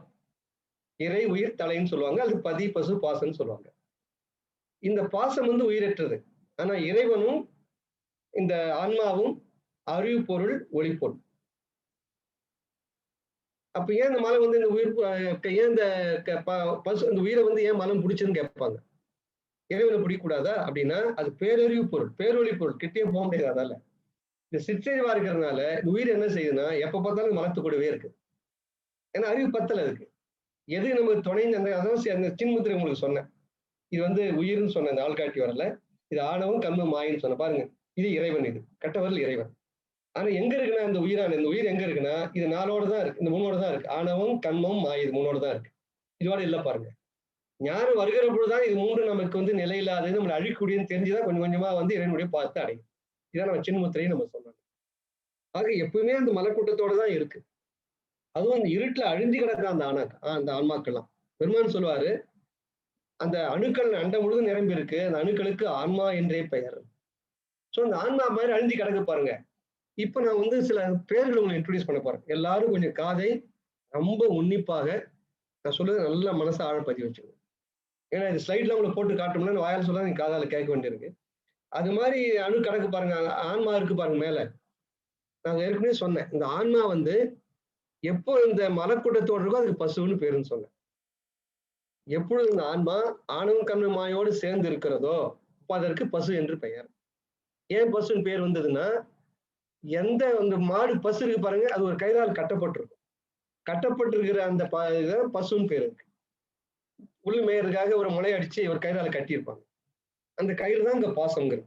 ஆணவம் கண்மம் மாயங்கிறது சமஸ்கிருதத்துல கயிறு, பாசம்னாலே கயிறுன்னு தான் அர்த்தம். அதுதான் எமன் கூட பாசக்கயிறை வீசுறதா அன்னைக்கு பார்த்தோம். ஆக இந்த உயிரானது இந்த மலக்கூட்டங்களால் மலத்தால் கட்டி இருக்கிறதுனால அதுக்கு பசு என்று பெயர். ஆன்மா வேற பசு வேற இல்லை. ஆன்மாவும் பசு ஒன்றுதான். ஆன்மா மலத்தோடு சேர்ந்து இருக்கிறதுனால அதுக்கு பசு என்று பெயர். ஏன்னா பசு கட்டப்பட்டிருக்கு பாருங்க ஒரு கயிறால். சுதந்திரம் இல்லை. அது போல இந்த ஆன்மா சுதந்திரம் இல்லாமல் இந்த மலக்கூட்டத்தோட அடைஞ்சு கிடக்கு. அப்ப அது என்ன பேர் வைக்கிறாங்க பெருமானு? சிற்றணு பசு. ஃபர்ஸ்ட் வேர்டு நான் உங்களுக்கு இன்ட்ரோடியூஸ் பண்றேன். சிற்றணு பசு. சின்ன அணு பசு. சின்னதா இருக்கக்கூடிய அணுவாகி ஒரு பசு, மலத்தால் கட்டப்பட்டிருக்கிற ஆன்மா அப்படின்னு அர்த்தம். இப்ப சிற்றணு பசு அங்க இருக்கு. இறைவன் நினைக்கிறான், நம்ம போன்ற ஒரு அறிவு பொருள் தானே இது. நம்மை போன்ற ஒரு ஒளி பொருள் தானே. அறிவுல கம்மியா இருக்கலாம், ஒளியில கம்மியா இருக்கலாம். ஆனால் இதுவும் அறிவுள்ள பொருளா இருக்கு. இதுவும் ஒளி உள்ள பொருளா இருக்கு. சிறு ஒளி பொருள், சிற்றறிவுள்ள பொருளா இருக்கு. நம்மை போன்று ஏன் பேரறிவு பொருளாக மாறக்கூடாது? அதுதான் தனிப்பெரும் கருணை. சில பேர் கேட்கலாம், ஏங்க ஆண்டவன் பாட்டு சும்மா பேசாம இருக்கக்கூடாது அப்படிங்க, வேற வேலை இல்லையா இதெல்லாம் செய்யறாருன்னா கருணை தான். அந்த கருணையினால் நம்மை போன்று ஒளி பொருளா இருக்குன்னு தான் அந்த ஆன்மாவை மேலேற்றணும்னு நினைக்கிறார். அப்ப என்ன செய்யணும்? இந்த ஆன்மாவுக்கு ஒரு உருவம் கொடுக்கும். ஏன்னா உருவம் இல்லாம எப்படி நம்ம முயற்சி பண்ண முடியும்? முயல்வதாக இருந்தால் ஒரு உருவம் தேவை. உருவம் இல்லாத ஒரு பொருள் எப்படி முயற்சி செய்ய முடியும்? எப்படி வேலை செய்ய முடியும்? அதுக்காக ஒரு உருவத்தை கொடுக்குறான். அதான் இந்த தேகம். அப்ப தேகத்தை இறைவன் கட்டி கொடுக்க போறான். அப்ப என்ன செய்யறான்னா, ஒரு பசு எடுக்கிறான், ஒரு சிற்றணு பசு எடுக்கிறான். பாசாந்த காலத்தில் அழிந்து கிடக்கிற ஒரு சிற்றணு பசுவை எடுக்கிறான். எதை எடுக்கிறாங்க? சிற்றணு பசு. அதை எடுத்து என்ன செய்யறான்னா, அந்த ஆணோட சுக்கிலத்துல சேர்க்கிறான். அது நம்ம ஸ்போம்னு சொல்லுவாங்க. நம்ம இது தெரிஞ்சா கொஞ்சம் மாறப்போகுது பின்னால, நான் உங்களுக்கு மாத்துறேன். எளிமையா தெரிஞ்சுங்க. இப்போ அவர் பெருமாள் சொல்ற வார்த்தை சுக்கிலத்தில் சேர்க்கிறான். எதை சேர்க்கிறாங்க? சிற்றணு பசுவை. இது வரைக்கும் தனியே சிற்றணு பசுவா பாசாந்த காலத்துல அப்படியே கடந்தது, இங்க ஒரு அண்டத்துல ஒரு மூளை கடந்தது. அதை கொண்டு ஒரு ஆணோட சுக்கிலத்துக்கு உள்ள விடுறான். ஏன்னா ஆண் இடத்துல ஆன்மா வருதுன்னு நான் சொன்னேன் ஏற்கனவே உங்களுக்கு.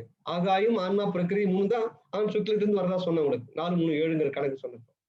அது இந்த ஆன்மாவை கொண்டு அந்த ஆணோட சுக்கிலத்தில் விடுகிறான். இப்ப சுக்கிலத்துக்குள்ள வந்தாச்சு. அதான் ஸ்போம்னு அர்த்தம். இப்போ இந்த ஸ்போம் வந்தவரை என்ன ஆயிடுங்க? அடுத்து உயிர் தோன்றல் தான் அடுத்த வேலை. ஒரு பெண்கிட்ட போய் சேரணும். சோ இந்த வெளியில இருக்கிற சிற்றணு பசு இந்த ஆணோட சுக்கிலத்துக்குள்ள வந்துட்டா அதுக்கு என்ன பேருனா பகுதி பேரணு. 2வது டேர்ம் உங்களுக்கு நான் அறிமுகப்படுத்துகிறேன். பண்ணி ரிப்பீட் பண்றீங்களா? இல்ல நீங்க எப்படி நிறுத்திக்கலாம்? முதல்ல அந்த அண்டம் முழுவதும் பரவி இருக்கிற ஆன்மாக்கள் அது சிற்றணு பசுன்னு பேரு. சிற்றணு பசு. அதை கொண்டு என்ன செய்யறான்னா, இப்போ ஆணோட சுக்கிலத்துல விடுறான். அதே சிற்றணு பசு இப்போ ஒரு உயிரணுவோட உயிரணுவா அது மாறுறதுனால இப்ப அதுக்கு என்ன பேருனா பகுதி பேரணு. ஒரு சின்ன அணு இப்ப பேரணு ஆகிப்போச்சு. ஒரு ப்ரொமோஷன். அந்த ப்ரொமோஷன் எப்படி வந்ததுங்க? ஒரு உயிர் உற்பத்தி ஆக போற ஒரு ஆண் ஆயிட்டார், ஒரு ஆண் ஆயிட்டு இருப்பவர். ஒரு தன்மை, ஒரு வீரம் எல்லாம் வந்துருச்சு அவருக்கு. அதனால ஒரு சிற்றணுவா இருந்த அந்த பசுவானது இப்ப பேரணுவா மாறி போச்சு. இது வரைக்கும் யாருக்காவது சந்தேகம் இருக்குங்களா? இன்னும் 10 நிமிஷம் தான் இருக்கு. இந்த சிற்றணு பசுவாக இருந்த அந்த உயிர், அந்த ஆன்மா மலத்தோடு சேர்ந்து இருப்பதால் அதுக்கு பசு என்று பெயர். மலங்களோடு சேர்ந்திருந்த அந்த ஆன்மா சிற்றணு பசுங்கிற பெயர் தாங்கி அண்டத்துல இருந்தது. அந்த சிறிய அணு பசுவை எடுத்து ஒரு ஆணோட சுக்கிலத்துல இறைவன் விடுகிறான். விடுகிற பொழுது அது பேரணுவாக மாறுகிறது. சோ அது பகுதிங்கிற பொருள் சொல்றேன் பின்னால. சோ பேரணுவா மாறி போச்சு. சிற்றணுவா இருந்தது, இப்ப பேரணுவா மாறிடுச்சு. இன்னொரு அட்ஜெக்டிவ் ஒண்ணு சேர்க்கிறார். ஒரு குணத்தை சேர்க்கிறார் பெருமான். பகுதி பேரணும்னு சொல்றாரு. இப்போ கொஞ்சம் சயின்ஸ் டிஸ்கஸ் பண்ணுங்க. ஒரு 10 நிமிஷம் இருக்கு. நான் வந்து இத இந்த மெடிக்கல் சயின்ஸ் ரொம்ப இன்ட்ரெஸ்ட் எனக்கு. ஏன்னா பெருமான் வந்து பல காலமா இது சொல்றதுனால, ஒரு 10, 12 ஆண்டுகளாக இந்த மெடிக்கல் சயின்ஸ் என்ன சொல்றதுன்னா குறிச்சுக்கிட்டே வருவேன். அப்பப்போ குறிச்சுட்டே வருவேன். என்னுடைய மகள் வந்து அவங்க அவங்க டாக்டரேட் பண்ணதெல்லாம் இந்த ஃபீல்டு தான். அவங்க வந்து வகுப்புலாம் இதை தான் எடுப்பாங்க அவங்க. பிசியாலஜி தான் அவங்க சப்ஜெக்ட். ஹியூமன் பிசியாலஜி, அனாட்டமி எல்லாம் வகுப்பு எடுப்பாங்க. அதனால அவங்ககிட்ட அடிக்கடி கேட்பேன். இந்த கரு உற்பத்தி அது இது இந்த பாகங்களை பற்றி நிறைய டிஸ்கஸ் பண்ணுவேன். நிறைய நூல்கள் படிச்சுட்டே இருப்பேன். இப்போ எனக்கு ஒரு என்ன வாய்ப்புன்னு கேட்டீங்கன்னா, நம்முடைய மருத்துவர் இருக்கார். நம்ம மலேசியாவில் டாக்டர் விநாயகமூர்த்தி. அவர் மெடிக்கல் டாக்டரா இருக்கிறதுனால அவர்கிட்டையும் கன்ஃபார்ம் பண்ணிக்குவோம் அப்பப்போ. ஸோ அதனால வந்து சொல்லுவேன் நான் எப்பயுமே வசிஷ்டர் வாயால் பிரம்ம ரிஷி. ஸோ அவரே அது வந்து எஸ் கரெக்ட்னு சொல்லிட்டாருன்னா அது ரொம்ப ரொம்ப கரெக்டா இருக்குன்னு அர்த்தம். இதில் அப்படி சொன்னது எல்லாத்தையும் கன்ஃபார்ம் பண்ண பாயிண்ட் நான் சொல்ல போறேன். நம்ம உடம்புல வந்துங்க இந்த உச்சித்துல இருந்து உள்ளங்கால் வரையில கோடிக்கணக்கான செல்கள் இருக்குன்னு நான் சொன்னேன். செல்னு பேரு. செல் ஒண்ணு ஒரு உயிர். ஒரு செல்லுன்னா ஒண்ணு பெருசா ஒரு 6 உயரம் அப்படிலாம் கிடையாது. ஊசியில ஒரு முனையை தொட்டிங்கன்னா உடம்புல அதுல ஒரு 101 பங்கு 200 பங்குன்னு வச்சுக்கோங்க. இதுதான் ஒரு செல். மைக்ரோஸ்கோப்ல தான் பார்க்க முடியும், கண்ணால பார்க்க முடியாது. அது போல உடம்பு முழுவதும் அந்த செல்ல இருக்கு. அதுதாங்க பேசிக் life. As per medical science வந்து தட் இஸ் லைஃப். எல்லாம் சேர்ந்துதான் அந்த உடம்புங்கிற ஒரு உருவம். As per science. அந்த செல் இருக்கு பாருங்க. அந்த ஒரு செல்லுக்குள்ளேயும் அதுக்கு ஒரு செல் வால் இருக்கு, சுவர் இருக்கு. அதுக்குள்ளார ஒரு புரோட்டோபிளாஸ்ட்னு ஒரு லிக்விட் இருக்கு. அதுக்குள்ளார அது வந்து சின்ன சின்ன குட்டி குட்டியா கடுகு மாதிரி தீவுகள் மாதிரி மிதந்துட்டு இருக்கு. அதுக்கு நியூக்ளியன் பேரு. அந்த நியூக்ளியக்குள்ள 2 அமிலங்கள் இருக்கு. ரிபோ நியூக்ளிக் ஆசிட் பேரு. இன்னொன்று வந்து டிஆக்சி ரிபோ நியூக்ளிக் ஆசிட் பேரு. இந்த ரிபோ நியூக்ளிக் ஆசிட் தான் சுருக்கி ஆர்என்ஏன்னு சொல்றாங்க. அதே மாதிரி டிஎன்ஏங்கிறத டிஆக்சி ரிபோ நியூக்ளிக் ஆசிட் பேரு. டிஎன்ஏன்னு சொல்லுவாங்க. இந்த ஆர்என்ஏடினே பெரும்பாலும் எல்லாருக்கும் அறிமுகமான வார்த்தையா இருக்கும். அது எங்க இருக்குன்னா ஒரு கருவுக்குள்ள இருக்கு. இந்த கரு எங்க இருக்குன்னா ஒரு திரவம் மாதிரி புரோட்டோபிளாசம் மாதிரி ஒரு திரவத்துல மிதந்துட்டு கிடக்கு. இந்த புரோட்டோபிளாசம் எதுக்குள்ள இருக்குன்னா ஒரு செல்லுக்குள்ள இருக்கு. இந்த செல் எங்க இருக்குன்னா உடல் முழுவதும் இருக்கு. பாருங்க, நான் சொல்றது அத்தனை உடல் முழுவதும் இருக்கு. அந்த செல்லுக்குள்ள குரோமோசோன் ஒரு வார்த்தை புதுசா இன்ட்ரோடியூஸ் பண்றேன். குரோமோசோன் பேர் இருக்கு. குரோமோசோன் ஒரு மெட்டீரியல் இருக்கு. அது எப்படி இருக்குன்னு கேட்டீங்கன்னா 2 பட்டையா இருக்குது. நமக்கு 2 கை இப்படி காமிச்சு அப்படிங்க இருக்கும். இது மாதிரிதான் இருக்கும். குரோமோசோன் 2 பட்டையா தான் இருக்கும் எப்பயுமே. இப்படி இருக்காது, இப்படிதான் இருக்கும். குரோமோசோன் வந்து அந்த செல்லுக்குள்ள 2 பட்டையா இருக்கும். ஒரு பட்டையில 23 குரோமோசோனு, இன்னொரு பட்டையில 23 குரோமோசோன். மொத்தம் 46 குரோமோசோன் சேர்ந்ததுதான் ஒரு செல். ஆக ஒரு செல்லுக்குள்ளேயும் 46 குரோமோசோன் இருக்கு. ஒரு பக்கம் 23, இன்னொரு பக்கம் 23. 23 46 சேர்ந்ததான் ஒரு செல்.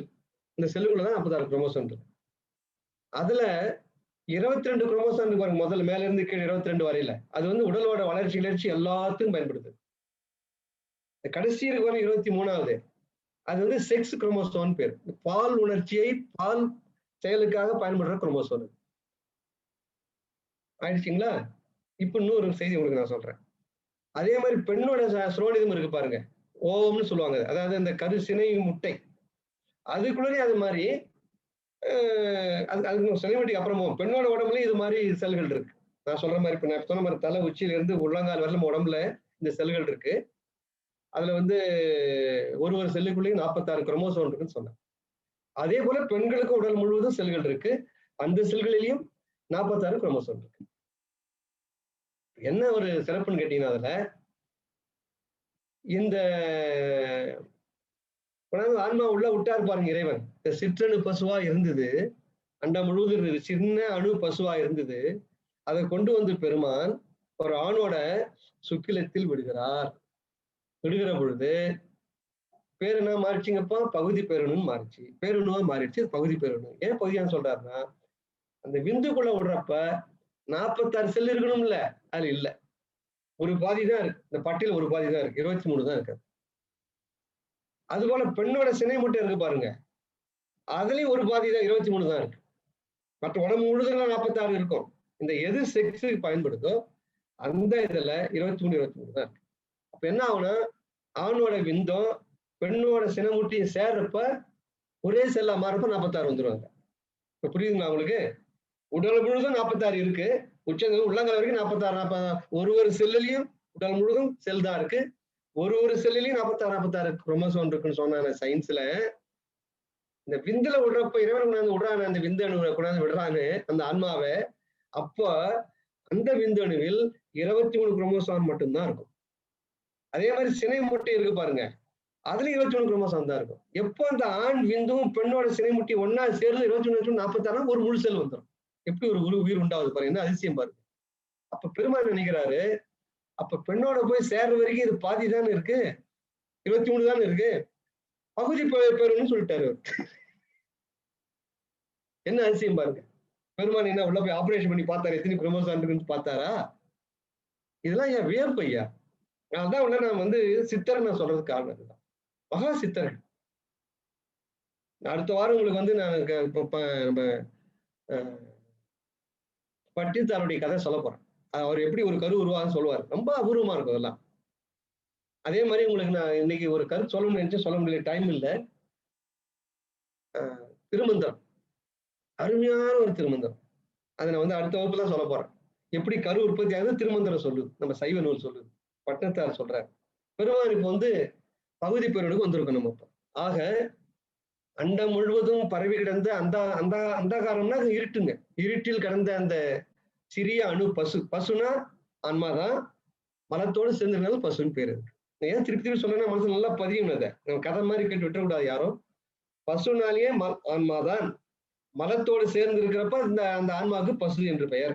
ஒரு சின்ன அணுவா இருக்கு, அதனால சிற்றணு பசுவா அண்டம் முழுதும் இருக்கு. அதில் ஒரு சிற்றணு பசுவை கொண்டு வந்து இறைவன் தனிப்பெரும் கருணையினாலே இந்த ஆன்மா இந்த மலத்திலிருந்து விடுபட்டு ஒளி பெற்று நம்மை போன்ற ஒரு தெய்வமாக மாறட்டும், இறைவனா மாறட்டுமேன்னு சொல்லி கொண்டாந்து ஒரு ஆணோட சுக்கிலத்தில் விடுகிறான். விடுகிற பொழுது அப்ப அந்த 46 குரோமோசோனுக்கு பதிலா ஒரு சொல்லி 46 குரோமோசோன் இருக்கணும். ஆனால் இந்த விந்துல விடுறப்போ அதுல 23 குரோமோசோன் தான் இருக்கு. அதனால்தான் அதுக்கு வந்து பகுதி பேருன்னு பேர் வைக்கிறார். விந்துக்குள்ள வந்தோடனே பேரணுவா மாறிடுது. ஆனால் பகுதி தான் இருக்கு, அல்ல ஒரு பார்ட் தான் இருக்கு, இன்னொரு பார்ட் இல்ல. இன்னொரு பார்ட்டிங்கிறது அங்க வெயிட்டிங்ல இருக்கு, சினமுட்டியில் இருக்குது. இந்த சினமுட்டியை போய் எப்ப சேருதோ அப்போ 21 46 ஆகி ஒரு முழு செல் ஆயிடுது. அது நம்ம பின்னால பார்க்க போறோம். ஆக இந்த 23 23 தான் இருக்கு, புள்ள விட்டாச்சு. அதுல இன்னொரு ஒரே ஒரு செய்தி உங்களுக்கு நான் சொல்லி விடுறேன். இப்ப வந்து ஆணுடைய கரு உற்பத்தி நிலைக்கும் பெண்ணுடைய கரு உற்பத்திக்கும் சின்ன வித்தியாசம் இருக்கு. இப்ப நமக்கு வந்து ஆண் இறைவன் விடுறப்பதான் விந்தணு நம்ம உடம்புக்குள்ள வருது. அதுக்கப்புறம் தான் விந்தணு செயல்படுது. அதுக்கப்புறம் தான் எல்லாம் நடக்குது. ஆனா பெண்ணுக்கு என்ன ஒரு சிறப்புன்னு கேட்டீங்கன்னா, ஒரு பெண் சிசு எப்போ ஒரு தாய் கருப்பையில உருவாகி வெளியில வருதோ, இன்னைக்கு ஒரு குழந்தை பிறகுன்னு வச்சுங்களேன், ஒரு செகண்ட் தான் ஆச்சு குழந்தை வெளில வந்து தாயோட வயிற்றுல இருந்து, அது பெண் குழந்தைன்னு வச்சுங்க. அந்த பெண் குழந்தைக்கே சினை முட்டை இருக்கு. அதான் நம்ம புரிஞ்சுக்கணும். அந்த குழந்தை வெளியில வர்றப்பே அந்த பெண் குழந்தைக்கு அந்த ஓவரின்னு ஒரு பகுதி இருக்கு. ஓவரி தான் அந்த சினைப்பை, சினை முட்டை இல்ல, சாரி, சினைப்பை. ஆக ஒரு பெண் குழந்தை தாயோட வயிற்றிலிருந்து வெளியில வருகிற பொழுது அதுக்கு சினைப்பை இருக்கிறது. அது முதல் அதிசயமான செய்தி எல்லாருக்கும். இது நிறைய பேருக்கு தெரியாது. பெண் குழந்தை சிசு தாய் வயிற்றிலிருந்து வெளில வர்றப்பே அதுக்கு சினைப்பை, அதான் ஓவரின்னு பேரு இங்கிலீஷ்ல. இங்கிலீஷ் வார்த்தை சேர்த்து ஏன் சொல்றேன், நீங்க படிக்கிறப்ப கால்குலேட் பண்றதுக்காக. அதுவும் 2 பை வச்சிருக்காங்க, இடது பக்கம் ஒண்ணு வலது பக்கம் ஒண்ணு இருக்கு, கிட்னி இருக்கிற மாதிரி. பெண்களுக்கு 2 சினைப்பை இருக்கு. அதுல அடுத்த அதிசயமான ஒரு செய்தி உங்களுக்கு சொல்றேன். குழந்தை பிறந்து வரப்பே சினைப்பையோட தான் வருதுன்னு நான் சொன்னேன். அது மட்டும் இல்லைங்க, 2 மில்லியன் சினை முட்டைகள் வச்சிடலாம் உள்ள அப்பவே. குழந்தை தாய் வீட்டில் வெளியில வருகிற பொழுது சினை முட்டையும் சேர்த்து அனுப்புறானா இறைவன். என்ன கருணைங்க பகவானே, அண்ணாமலையேஸ்வரா, என்ன சொல்றது. ஆக அந்த 2 மில்லியன் சினை முட்டைகளோடு தான் அந்த குழந்தை பிறக்கிறது. பெண் குழந்தை நான் சொல்றேன். அங்க உற்பத்தி எல்லாம் கிடையாதுங்க. விந்துனா ஆண் உடம்புல உற்பத்தி ஆக வேண்டியிருக்கு. அது உற்பத்தி பண்றதுன்னு ஒரு ஆர்கன் இருக்கு, ஒரு உறுப்பு இருக்கு உடம்புல. அங்க உற்பத்தி பண்றது ஆர்கனே கிடையாது. அது புரிஞ்சுக்கணும் எல்லாரும். பெண் உடம்பிலே சினை முட்டைகளை உற்பத்தி பண்ணக்கூடிய உறுப்பே ஆர்கனே கிடையாது. இறைவன் என்ன பண்றான்னா, ஒரு பேங்க்ல ஃபுல்லா பிசினஸ் பண்றான்னா, ஒரு 10 லட்சம் ரூபாய் பேங்க்ல போட்டு நீ எப்படி அதை வச்சு பொழைச்சிக்கன்னு சொல்ற மாதிரி. ஒரு பெண்ணை அனுப்புற ஒரு 2 மில்லியன் செலவு மூட்டை அனுப்புற, எதை நீ பயன்படுத்தி விட்டாலும் ஒன்று கெட்டாலுங்க அப்படின்னு அனுப்புறாங்க. அப்ப இந்த 16 வயசு ஆகிறப்போ பருவடைகிறா பாருங்க பெண்ணு, 14, 15 வயசுல. அப்பதான் என்ன ஆகுதுன்னா சினை முட்டைகள் வளர ஆரம்பிக்கும். அது வரைக்கும் வளர்ச்சியே கிடையாது. அது அப்படியே இருக்கும். சினை முட்டை வளர்ச்சியே கிடையாது. இந்த பூப்பை இதெல்லாம் என்ன அர்த்தம்னா அப்பொழுதுதான் சினை முட்டைகள் மெச்சூர் ஆக ஆரம்பிக்கும். அப்பதான் ஒரு சினை முட்டையா வெளில வரும். ஒரு சினை முட்டையா வெளில வரும். அந்த பூப்படைந்த நாளிலிருந்து அந்த 2 மில்லியன் 20 லட்சம் அதுல இருந்து ஒரு சினை முட்டையா வெளில வரும். ஆண் விந்துக்காக எதிர்பார்க்கும். அது 12 வயசுல ஒரு பொண்ணு வயசு வந்தாவோட சரி, இது நடந்துகிட்டே இருக்கும். எப்பொழுது ஒரு பெண் பூ படைகிறாளோ அப்போ ஒரு சினை முட்டை ஸ்டாக் எவ்வளவு இருக்கு? 2 மில்லியன் இருக்கு. அது இறைவன் கொடுத்தது, பிறந்த பிறந்து வந்தது. இந்த பூ பெய்த உடனே ஒரு சினை முட்டை மெச்சூர் ஆகி அந்த சினை பையை விட்டு வெளியில வரும். அது ஒரு குழா மாதிரி பேர், சினை குழாயின்னு பேர். அது இங்கிலீஷ் வந்து ஃபெலோப்பைன் டியூப்னு சொல்லுவாங்க. ஃபெலோப்பைன் டியூப்னா சினை குழாய். அதுல அந்த முட்டை ஒண்ணு வெளில வரும். வரப்ப அடுத்து விந்து ஏதாவது வருதான்னு பார்க்கும். விந்தணு வருதான்னு பார்க்கும். விந்தணு வரலன்னு சொன்னா அப்படியே கொஞ்சம் கொஞ்சமா கீழே 28ஆம் நாள் மாத விலக்கின் வழியா வெளில வந்துடும். 28 நாள் கழிச்சு மறுபடியும் ஒரு சினை முட்டை அங்கிருந்து இருந்தது ஸ்டாக் தான் 20 லட்சம் இருக்குங்களே, ஒரு சினை முட்டை அப்படியே வெளில வரும். அப்படியே எதிர்பார்த்துட்டே இருக்கும். பார்க்கும் ஒரு விந்து வராது. 13 வயசுல எப்படி விந்து எப்படி உள்ள போகும்? அந்த விந்து மறுபடியும் என்ன பண்ணுங்க, பயன்படாமல் அப்படியே 28ஆம் நாள் மென்சுரேஷன் சொல்லுவாங்க.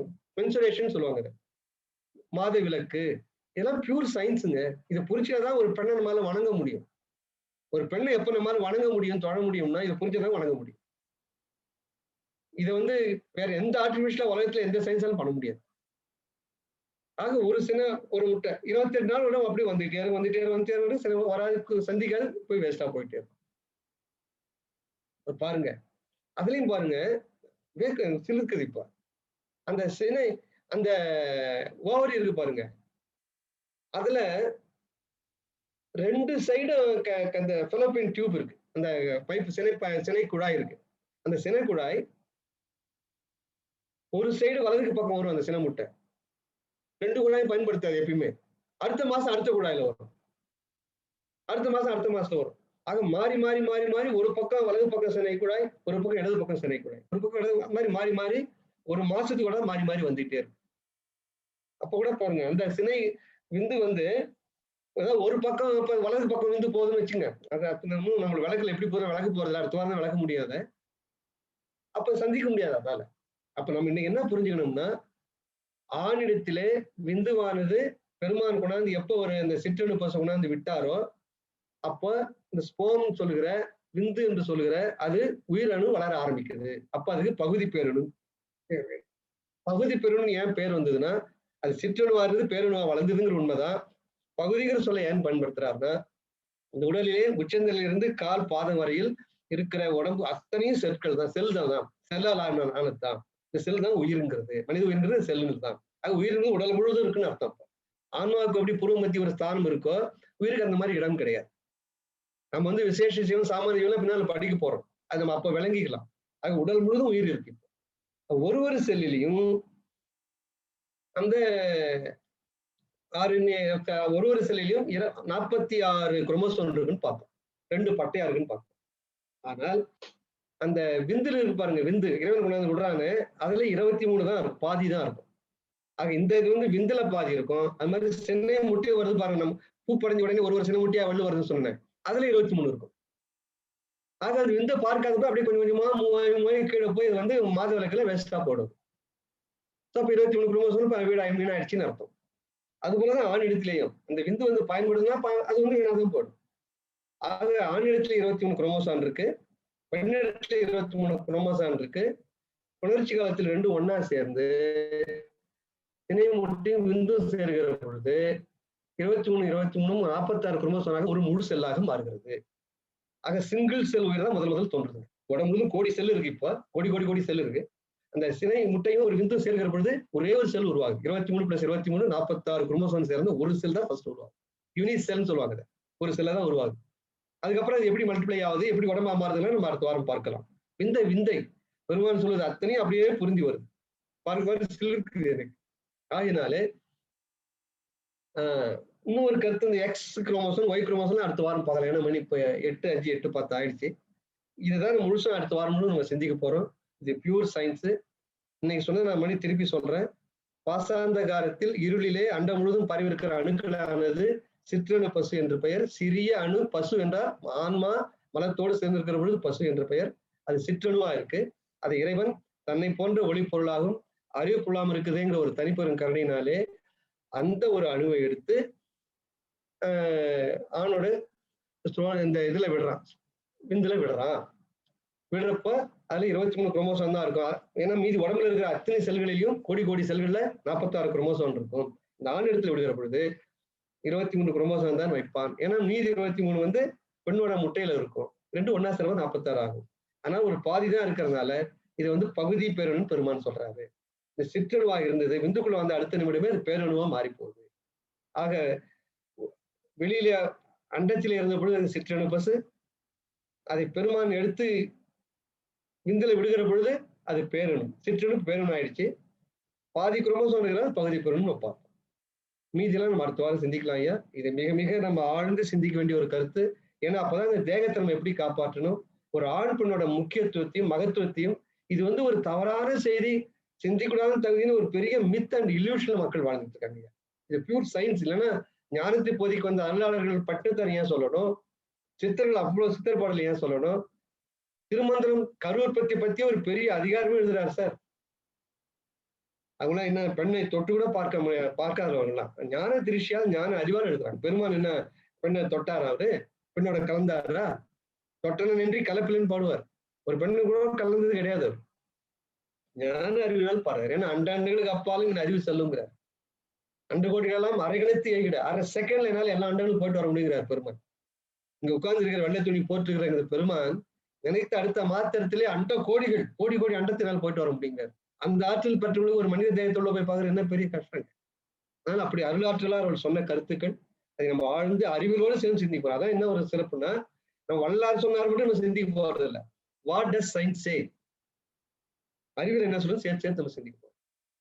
அதுல வந்து ரொம்ப அழகான கருத்துக்களை நம்முடைய ஒரு கேள்வி கூட கேட்டிருந்தாங்க. அந்த கேள்வி நான் இன்னைக்கு ஏன் ரிப்பீட் பண்ண, நம்ம தலைவதி அம்மையார் கேட்டிருந்தாங்க. நம்ம டாக்டர்ஸ்ல கேள்விகள் கேட்டிருந்தாரு. அந்த கேள்வி பத்தி நான் இப்ப இன்னைக்கு ஏன் சிந்திக்கலன்னா, இந்த சயின்ஸ் முழுசா படிச்சதான் அவங்க கேட்ட கேள்வி புரியும் எல்லாருக்கும். அது அடுத்த வாரத்திலே அந்த கேள்வியும் சிந்திப்போம், பதிலையும் சிந்திப்போம். ஆக இதுவரையில இந்த 2ஓட நிறுத்திக்கலாம். மணி 8:10 ஆயிடுச்சு. இப்போ கேள்விகள் கேட்கலாம். நான் மணி வேண்டி கேட்டுக்கிறேன். இந்த கேள்விகளை பெரும்பாலும் இன்றைய வகுப்பு சம்பந்தப்பட்டதாகவோ பழைய வகுப்புகள் சம்பந்தப்பட்டதாக மட்டும் கேளுங்க. பொதுவான கேள்விகளை கொஞ்சம் தயவு செய்து நிறுத்தி வையுங்கள். அதை எனக்கு தனிப்பட்ட முறையில் கேளுங்க. 24/7 கேளுங்க. என்னுடைய தம்பி நமசிவாயம் வந்து ரொம்ப அழகான ஆலோசனை சொல்லியிருந்தார். இந்த ஆலோசனை ஒண்ணா நிறைவேற்றுறது நான் முயற்சி பண்ணிட்டு இருக்கேன். அதாவது ஒரு ஐடியா அவர் சொன்னதுன்னா, பொதுவான கருத்து நிறைய பேர் தெரியும்னு ஆர்வமா இருக்கு. நம்ம முருகேசனையா சொன்னார், அமெரிக்கா முருகேசனையா என்ன சொன்னாருன்னா, நிறைய நியூ கமர்ஸ் இருக்காங்க சார் இப்ப அமெரிக்காவில. அதுவும் யங்ஸ்டர்ஸ்ங்கிறாரு. 40-30 வயசு 40-45 வயசு உள்ள யங்ஸ்டர்ஸ் எக்கச்சக்கமா சமாதானத்துல வந்துட்டு இருக்காங்க. அவங்களுக்கு நிறைய சந்தேகம் இருக்கு. புதுசா உள்ள வந்தனால வல்லார் என்ன சொல்லாரு, என்ன செய்யறாங்க என்னமோ சொல்றாங்களே, இதெல்லாம் என்ன பொருள் தெரிஞ்சுக்க ஆர்வப்படுறாங்க சார். அதனாலதான் அவங்க பொது கேள்வி கேட்கறாங்க அப்படின்னு சொன்னார். என் தம்பி ஒரு சஜஷன் சொல்லியிருந்தார். அதே சஜஷன் நம்ம முருகேசனையும் சொல்லியிருந்தார். அவர் என்ன சொன்னாருன்னா, அப்படி பொதுவான கேள்விகள் சந்தேகம் வந்து தெரிஞ்சுக்கணும், இன்னும் ஒரு 10-20 வகுப்பு போற வரைக்கும் நமக்கு பொறுமையில கொஞ்சம் மேலோட்டமா தெரிஞ்சுக்க நல்லா இருக்கும்னு நினைக்கிறாங்கன்னா, ஏன்னா ஒரு வெள்ளிக்கிழமை ராத்திரி தனியே வெறும் சத்விசாரம் மட்டும் இந்த மாதிரி உரையெல்லாம் எதுவும் இருக்காது. இல்ல உரையோ வகுப்பு எதுவும் இருக்காது. ஒன்லி கேள்வி பதில் தான். எனி கேள்வி கேட்கலாம். இல்ல இதுல வந்து முதல் வகுப்பு, அடிமை வகுப்பு, இடை வகுப்பு, வேறு இப்படிலாம் எந்த நிலையும் இல்லாமல் அந்த மனுஷன் கேட்கிற கேள்வி எல்லாம் கேட்கலாம். இப்படி ஒரு பொது நிகழ்ச்சி ஒன்று வச்சுக்கலாம் சார் சொன்னாங்க. என் தம்பி அதான் சொல்லியிருக்காரு. அதனால கண்டிப்பாக நம்ம சிந்திக்கிறோம். ஆக இன்றைய நிலையை பொறுத்தவரையில முடிந்த வரையில் இன்றைய வகுப்போ அல்லது சென்ற ஒரு 10 வகுப்புகள் சம்பந்தமாக கேள்விகள் இருந்தால் ரொம்ப நலமா இருக்கும். மற்ற கேள்விகளை குறிச்சு வச்சுங்க. அது நம்ம வந்து அந்த ஒரு வேற ஒரு நிகழ்ச்சி எடுத்துக்கலாம். கேட்கலாம் ஐயா கேள்வி. வணக்கம், பெங்களூர்ல இருந்து பேசுறேன். ஐயா சொல்லுங்க ஐயா. பிரேம்நாத் பெங்களூர்ல இருந்து பேசுறேன். வணக்கம் ஐயா. வணக்கம் ஐயா. வணக்கம் ஐயா. சொல்லுங்க ஐயா. வணக்கம். இந்த சிற்றணுவ வந்துட்டு கருணையினால நமக்கு இது பூமியில் பிறக்க வைக்கிறார் அப்படின்னு சொன்னீங்க. அதுக்கு ஏதான தகுதி அடிப்படையில பண்றாரா இல்ல எல்லா சிற்றணுக்களுக்கும் அந்த வாய்ப்பு கிடைக்கும்? அருமையான கேள்வி ஐயா. அவர் வந்து இறைவன் வந்து பாரபட்சமற்றவன்கிறதுனால ஐயா, அவர் வந்து எந்த விதமான பாகுபாடும் இல்லைங்க. அவர் வந்து எல்லா அணுகளும் சேர்ந்துதான் இருக்கிறார். எல்லா அணுக்களுக்கும் எந்த விதமான பாரபட்சம் இல்லாமல் தான் எல்லா அணுகளுக்கும் அணு லெவல்ல வந்து அதுங்களுக்கு வந்து அதாவது நீங்க கேட்கறது இல்லையா, மனிதன் கேட்கறீங்கன்னா மற்ற எல்லா உயிர்களும் சேர்த்து கேட்கிறேன். நான் சொன்ன இந்த கரு உற்பத்தி எல்லாம் எல்லா உயிர்களும் சேர்ந்தது ஐயாது. அதை கொஞ்சம் தெளிவுபடுத்தணும் நம்ம. அதாவது இந்த எடுத்து சிற்றணு பசு வந்து இப்போ உயிரா ஒரு உடலா மாறுதுன்னா, அதாவது மனித தேகமா இருந்தால் அந்த வினைப்பயன் உள்ள ஆன்மாக்கள் கொண்டாந்து விடுவார். எந்த ஆன்மாக்களுக்கு ஒரு மனித தேகம் எடுக்கக்கூடிய வினைப்பயன் இருக்கிறதோ அந்த ஆன்மாக்களை கூட ஒரு ஆணோட சுற்றத்துல விடுவார். சப்போஸ் ஒரு வினைப்பயன் கம்மியா இருக்குன்னு வச்சுங்களேன், அந்த சிற்றணு பசு கொண்டு போய் ஒரு பன்னியோட சுற்றத்துல விடுவார். ஆக அந்த வினைகளை தந்தார் போல அந்தந்த சிற்றணு பசுகளை கொண்டு போய் அந்தந்த தேகங்களுடைய சுற்றத்துல சேர்ப்பார் ஐயா. ப்ரிஃபரன்ஸ் எதுவும் இல்லைங்க. நன்றி ஐயா.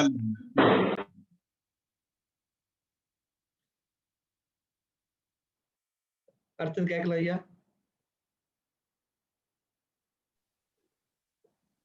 தெளிவு இல்லைன்னா மேற்கொண்டு கேள்வி சுருக்கம். வந்தேன் ஐயா. ஐயா செந்தில்குமார் பேசுறேங்க. வந்துட்டீங்களா செந்தில்குமார் ஐயா? இதுக்கு போயிட்டு வந்துட்டேங்க. அது சொந்தமா நாளைக்கு பேசுவோம் ஐயா. சரி கேள்வி கேளுங்க ஐயா. சரிங்க ஐயா. இன்னைக்கு சிந்திச்ச வகுப்பு தான் நம்ம ஒரு கேள்விங்கய்யா. சொல்லுங்க ஐயா. இந்த குரோமோசோம், இந்த ஜெனடிக்ஸ், அதுக்கும் வினைக்கும் வந்து என்ன சம்பந்தங்கய்யா? அதாவது ஐயா, வினைக்கும் குரோமோசோம் தொடர்பு இல்லையா. எங்க வினை பயன் எங்க வருதுன்னா, அது எந்த தேகத்துக்குள்ள வருதுன்னா வினை பயன். அதோட வேலை முடிஞ்சு போச்சு. வினைப்பயன் வேலை எங்க முடியுதுன்னா, நான் மனித தேகத்திற்குள்ள போக வேண்டுமா, பன்றி தேகத்துக்குள்ள போக வேண்டுமாங்கிறதா வினைப்பயன். அது தேகம் முடிவானதுக்கு அப்புறம் அந்த தேகத்துடைய குரோமோசோம் வேலை செய்யும் ஐயா. இல்லைங்கய்யா, இப்போ ஜெனடிக்ஸ்ல வந்து என்ன ஆகுதுன்னா, சிலருக்கு வந்து சுகர், ஃபாதருக்கு சுகர் இருந்தாதான் சன்னுக்கும் சுகர் இருக்கு. புரிஞ்சுட்டேன். ஏன்னா அது வந்து நீங்க மனித தேகத்தை பத்தி தான் நீங்க பேசுறீங்க, அது மட்டும் தான் பேசுறீங்க நீங்க இல்லையா? மனித தேகத்திற்குள்ள ஒரு சிற்றணு பசு வருகிற பொழுது தந்தையன் சுக்கிலித்துக்குள்ள போது பாருங்க.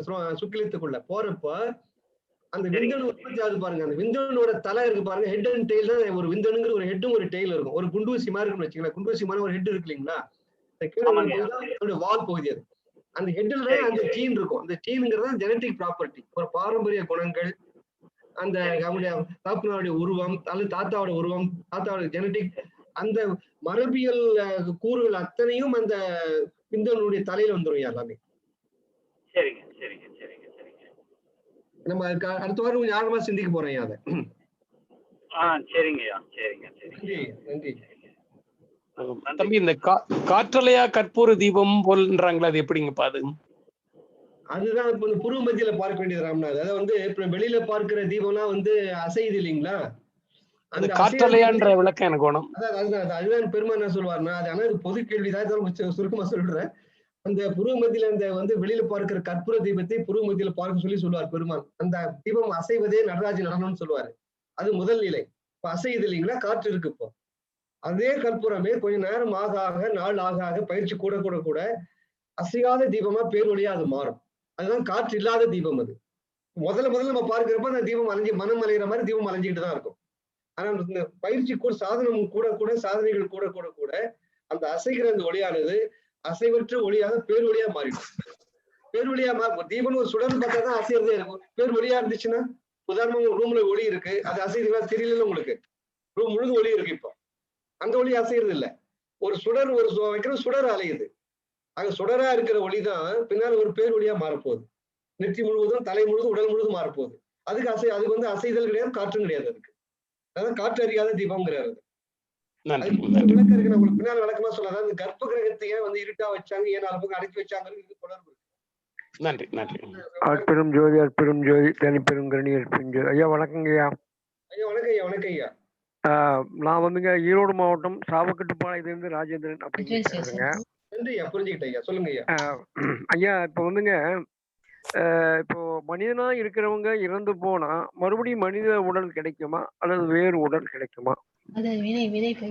ஐயா நம்ம இது பேசிட்டேன் முதல். அதாவது வேறு நிலையில அவர்கள் வினைக்கு தகுந்தார் போல சொன்னீங்க. இப்ப ஒரு மனிதனா நான் இருக்கிறேன்னா நான் எந்தெந்த வேலையை செய்யறேனோ, ஆனா சம்பந்தப்பட்ட கிடையாது. பழைய வகுப்பத்தான் கேட்க தப்பு கிடையாது. கேட்கறதுனா ரொம்ப மகிழ்ச்சி. நான் என்ன வினை செய்யறேனோ வினைக்கு தகுந்தார் போலதான் அடுத்த பிறவி எனக்கு இருக்கும். ஆக அடுத்த பிறவியை தீர்மானிக்க போவது இறைவன் அல்ல, நான் தான் சொல்லியிருக்கேன் அந்த கருத்தை. தீர்மானம் பண்றோம்.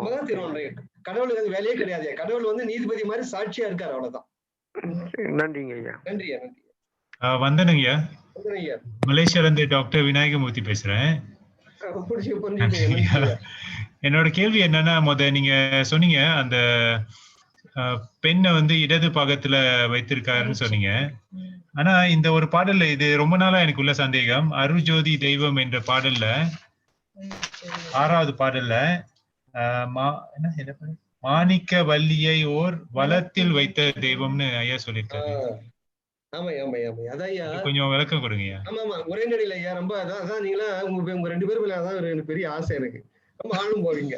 அதாவது ஐயா, அந்த உரைநடையில பாத்தீங்கன்னா உபதேச குறிப்புல மருள்தேய நியாயம்னு ஒண்ணு சொல்லுவாரு. அந்த மருள்தேய நியாயத்துல என்ன ஒரு சிறப்புனா ஐயா, இடம் வளமாகவும் வளம் இடமாக தோன்றுவது மருள்தேய நியாயம், அனுபவ நியாயம் அது அல்ல, அனுபவ ஞானம் அது அல்லன்னு சொல்லுவார். உதாரணமா ஒரே ஒரு சின்ன கருத்து சொல்றேன் உங்களுக்கு. இப்போ இந்த ஞான சபையில நீங்க ஞான சபையில பாக்குறப்ப தைப்பூசத்தை நீங்க அந்த அம்மா திலகுதி அம்மா கேட்டிருந்தாங்கல்ல, தைப்பூசத்தை நீங்க கடைசி ஜோதி பாக்குறப்ப நம்ம வடக்கு நோக்கி பார்க்கிறோம் இல்லைங்களா? வடக்கு நோக்கி நீங்க பார்க்கிறீங்க. வலதுகை பக்கம் தான் சூரியன் இருக்கு, இடதுகை பக்கம் சந்திரன் இருக்கு. கிழக்கு வலது பக்கம் தான் கிழக்கு இல்லைங்களா? நீ ஞானசபை நோக்கி பாக்குறப்ப வலதுகை பக்கம் கிழக்கு ஈஸ்டர்ன் சைடு சூரியன் இருக்கும், இடதுகை பக்கம் சந்திரன் இருக்கும். ஒரே நேரத்துல நேர்கோட்டில் சந்திர சூரியன் வர ஒரே நாள் 12 மாசத்துலயே தைப்பூசம் மட்டும்தான் வரும். அது கரெக்ட். இப்ப நீங்க உட்கார்ந்து தியானம் பண்ணி வச்சுங்க, கிழக்கு தெற்கு நோக்கி தான் தியானம் பண்ணு நான் சொன்னேன். ஏன்னா ஞான சபை எண்ணூல் கண்ணனுங்கிறார். சபை எனது உளமென தானமர்ந்து எனக்கு அவை மொழித்ததோ அற்புறஞ்சோதி. சபை எனது உளமென தானமர்ந்து எனக்கு. அப்ப சபை நாம தானே. இப்ப நீங்க தெற்கு நோய்க்கு உட்காடுறீங்க, அப்ப வலதுகை பக்கம் என்ன இருக்கும்? சந்திரன் தானே இருக்கும். அதுக்குதான் பொருள் எழுதுவார் பெருமானு. இந்த ஞானசபை விளக்கத்தை நம்ம சிந்திக்கும். ஞானசபை விளக்கு வந்து இடைநிலையில வருது, நம்ம சிந்திக்க போறோம். நம்ம அப்ப அதை அது மருள்தேய நியாயம் சொல்றாரு. அதை என்ன சொல்றாரு? அனுபவ ஞானம் என்பது வலது இடமாகவும் இடது வலதாகவும் இருக்கும்னு சொல்றாரு. கொஞ்சம் அடுத்த உயர்ந்த நிலையா கண்டிப்பா சிந்திப்பாங்க. எல்லாருக்குமே அவங்க தியானம் பண்றப்ப இந்த அனுபவம் மாறும் எல்லாருக்கும். இப்ப நீங்க இந்த அதிகம் வழக்கு போடுறேன்னு நினைக்கிறேன். ஏன்னா என் தம்பி எனக்கு சில காஷன்ஸ் எல்லாம் கொடுத்துருக்க. என்ன சொல்லியிருக்காருன்னா, சுருக்கமா கிரிப்ஸா பதில் சொல்லுவாங்க, நிறைய பேருக்கு சான்ஸ் கிடைக்கும்னாரு. அது ஞாபகம் இருக்காரு. இன்னொரு செய்தி இருக்குன்னு அப்புறமா உங்களுக்கு சொல்றேன், தனிப்பட்ட மாதிரி சொல்றேன். நன்றி.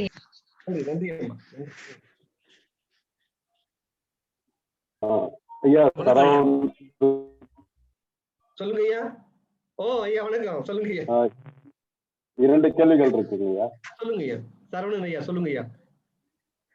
முதல் கேள்வி வந்து இந்த வினைகள் பத்தி பார்த்தோம். இந்த வினை எப்படி எங்கே அறியப்படுகிறது? வினை எப்படி எங்கே அறியப்படுகிறது? அதாவது நம்ம செய்யற வினை தானே. நம்ம செய்யறது வந்து நமக்கே தெரியுங்க. நம்ம நல்வினை செய்யறோமா தீவினை செய்ய நமக்கே தெரியுது இல்ல. இப்ப நான் ஒரு காரியம் செய்யறப்ப நான் நல்வினை செய்யறேன்னா எனக்கு தெரியுது இல்லைங்க. வினை நம்மளால கண்டிப்பா புரிஞ்சுக்க முடியாது. அதான் என்ன உங்க கேள்விக்கு என்ன கேள்வியா இருக்கும்னா, போன பிரிவு நான் என்ன வேலை செய்ய எப்படி தெரியும்னு கேக்குறீங்க. அதானே கேக்குறீங்க? அது தெரியாது நமக்கு. நம்ம இறைவன் வந்து இந்த பாசாந்த காலத்துல இருந்து ஆன்மாவை ஒரு மனித உடலோ இல்ல வந்து வேற அந்த வினைக்கு ஏற்றபடி உடல் அமைக்கிறாரு இல்லைங்களா?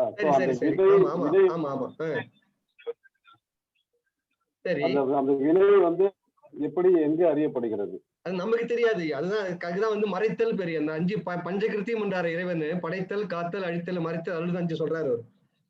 மறைத்தலுக்கு என்னன்னா ஐயா, இப்ப ஒரு அழகான பாட்டு ஒன்று இருக்கு, எனக்கு சொல்ல நேரம் இல்லை எனக்கு. திருமந்திரத்துல அந்த கருவை கொண்டு போய் விடுறான ஆணு, அவனுக்கும் அந்த உயிர் எங்கிருந்து வந்துன்னு தெரியாது. இந்த கரு வாங்குறாள் தாயி, அவளுக்கு அந்த உடம்பு என்ன வரப்போன்னு அவளுக்கும் தெரியாது. ஆண் வரப்போதா பெண் வரப்போதா, எங்கிருந்து வந்து இந்த உயிர், அதுவும் பெண்ணுக்கும் தெரியாது, தாய்க்கும் தெரியாது, ஆணுக்கும் தெரியாது. தாயும் கண்டிரல் ஆணும் கண்டிலன்கிறாரு, தந்தையும் கண்டிலன். அந்த பாட்டு அழகா இருக்கும் அந்த பாட்டு. ஆகையா நம்ம வந்து என்ன வினை பெற்றிருக்கிறோம், என்ன வினை செய்திருக்கிறோம் யாருமே தெரியாது. அதுதான் மறைத்தல் சொல்வோட இதுங்க. அது வந்து துரோபவம் பேர் சமஸ்கிருதம். துரோபவம்னா அந்த வினைகள்லாம் மறைஞ்சிருக்கு நமக்கு. அதெல்லாம் ஒரு காரணம் இருக்கு. அப்ப யார் யாருக்கு வந்து நான் எனக்கு வினை பயன் தெரிஞ்சு போய் வச்சுங்களேன், நான் வெளியில போனா ஒரு காரணம் நசிங்க செத்துருன்னு சொன்னா ஒரு பேர் வெளியிலே போக மாட்டான். உலகம் இயங்க முடியாது. அப்புறம் அங்க உலகம் இயக்கம் இருக்கணும்னா அந்தந்த ஆன்மாக்களுக்கு தெரிய வேண்டிய நேரம் தெரிஞ்சா போதும். அதனால தெரிய வேண்டிய அவசியம் நினைக்கிறார் பெருமை. ஆக வினைகள் வந்து நம்முடைய வினை என்னன்னு நம்மளால தெரிஞ்சுக்கவே முடியாது. எப்பவுமே இந்த பிரிவில் செய்யறதுதான் நமக்கு தெரியுமே தவிர ஒரு பிறப்பு வினையோ அனுபவித்தது போது மீதி இருக்கிற சஞ்சீதம்ங்கிற மிச்ச எச்ச வினையோ நம்ம எதுவுமே தெரியாது. தெரிய வாய்ப்பும் இல்லை. தெரியக்கூடாதுங்கிறதா என்னுடைய சித்தமும். சொல்லுங்கய்யா. இரண்டாவது கேள்வியா, இந்த ஆன்மா, இந்த மனிதன், இந்த இடம் என்று எப்படி தீர்மானிக்கப்படுகிறது? வினைக்கு தகுந்த மாதிரிதான் ஐயா. உதாரணமா அப்ப சிற்றணு பசு ஒண்ணு இருக்கு. அந்த சிற்றணு பசு என்னென்ன புண்ணியம் பண்ணி இருக்குன்னு பார்ப்பாங்க. 80 பங்கு புண்ணியம் பண்ணி இருக்கு, மனுஷனா பிறக்கலாம், அந்த அளவுக்கு புண்ணியம் இருக்கு, ரைட், ஒரு மனுஷனா கொண்டு வா. ஆனாலும் ஒரு 20% நம்ம கொடுமையான வேலை செய்திருக்கான். அப்ப அவனுக்கு என்னென்ன கொடுமை பண்ணா? சில பேரை பிச்சைக்கார பரிச்சயம் பண்ண, பிச்சைக்காரர் காலால் எட்டி வச்சான், அவனை பிச்சைக்காரன் ஆக்கு. அது வினைக்கு தகுந்த மாதிரி தான் ஐயா. மனித பிரிவு வந்ததாலும் எல்லாம் சுபமங்கல பிரிவு ஆகுன்னு சொல்ல முடியாது. மனித பிரிவுலையும் கூட என்னென்ன துன்பம் அனுபவிக்கிறோம் எல்லாத்துக்குமே அனுபவிச்சுதான் ஆகணும். இப்ப பாருங்க, சில பேருக்கு வாழ்க்கையில நல்ல உடல் கொடுத்திருப்பான், கண்ணு மூக்கு செய்வாய், நல்ல பணம் இருக்கும், வசதி இருக்கும், வீடு பங்களாங்களா மனை எல்லாம் இருக்கும். ஆனா ஏதோ ஒரு துன்பம் போன பிறகு செய்த துன்பம் இருக்கும், அனுபவிக்க வேண்டியிருக்கும். அவனுக்கு ஏதாவது ஒரு பிள்ளையின் மூலமாக பெண்ணின் மூலமாக ஒரு துன்பம் வந்துட்டே இருக்கும். எல்லா வசதியும் இருந்தோம். எல்லாம் வந்து இப்ப வந்து கோடிக்கணக்கான சொத்து இருக்கு, 400 கோடி 2000 கோடி 20,000 கோடி சொத்து இருக்கு. ஆனா அவன் சில பாவம் பண்ணியிருக்கான், அதனால சாப்பாடே சாப்பிட முடியாது. அவனுக்கு டியூப்ல தான் சாப்பாடும் ஏறிட்டு இருக்கும். அதாவது நம்ம வந்து மனித பிறவி பெற்றதுனால எல்லாம் முழு 100% புண்ணியம் பண்ணாலும் அர்த்தம் இல்லை. அந்தந்த வினைக்கேற்ற மாதிரி பன்றியோ மாடோ ஆடோ இதுவோ மனுஷனா பிறந்த கூட சில துன்பம் துன்பத்தை வினை இருந்தா துன்பத்தை அனுபவிச்சுதான் ஆகணும். வினைக்கேற்ற மாதிரி நம்ம அனுபவங்கள் இகலோக சோகங்கள் அத்தனை வினைக்கேற்ற மாதிரி. தனு கரண போன போகன் பெருமான் சொல்லுவார். தனுனா உடல், கரணம்னா மனம், போனம்னா உலகம், போகனா அனுபவிக்கிற இன்பம். இது 4 ஐயா வினைக்கு தகுந்த மாதிரிதான் நடக்கும். மிக்க நன்றி.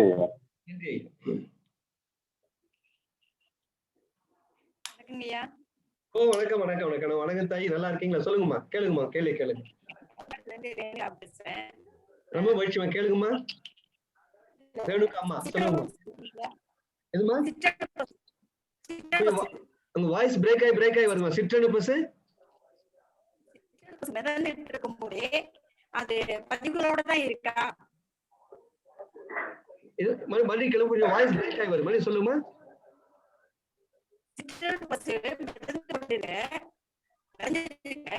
அதுல எல்லாமே ஐயா வேற யாராவது கேள்வி முழுசா வாங்கியிருக்காங்களா? என்னால முழுசா வாங்க முடியல உங்க கேள்விய. சிற்றணு பசு காதுல விழுதுமா? என்ன கேக்குறீங்க? சிக்னல் கொஞ்சம் செக் பண்ணுங்கம்மா. வீடியோ ஆஃப் பண்ணிட்டா நல்லா காதுல விழும். வீடியோ ஆஃப் பண்ணிட்டு கேளுங்கம்மா, தயவு செய்து வீடியோ ஆஃப் பண்ணிட்டு கேளுங்க. அம்மா ரேணுகாம்மா, வீடியோ ஆஃப் பண்ணிட்டு கேளுங்க. இப்ப கேளுங்கம்மா.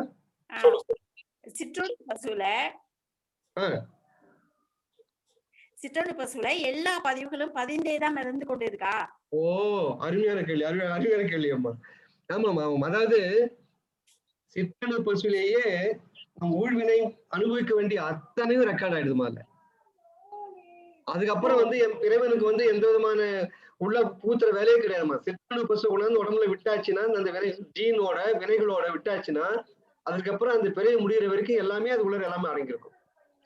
பெண்ணெடுத்துல கொஞ்சமும் ஆண் இடத்துல கொஞ்சமும் அடங்கியிருக்கும். பெண்ணெடுத்து சொன்ன பாருங்க, 2 மில்லியன் சினை முட்டைகளோடு தான் ஒரு பெண் குழந்தை பிறகுன்னு சொன்ன பாருங்க, அதுலயே எல்லாம் பதிவாயிருக்கும், எல்லாம் ஆல் ரெக்கார்டட். ஆக சிற்றணு பசுலயே எல்லா வினைகள் சம்பந்தமான அத்தனையும் அடங்கிடுமா. அந்த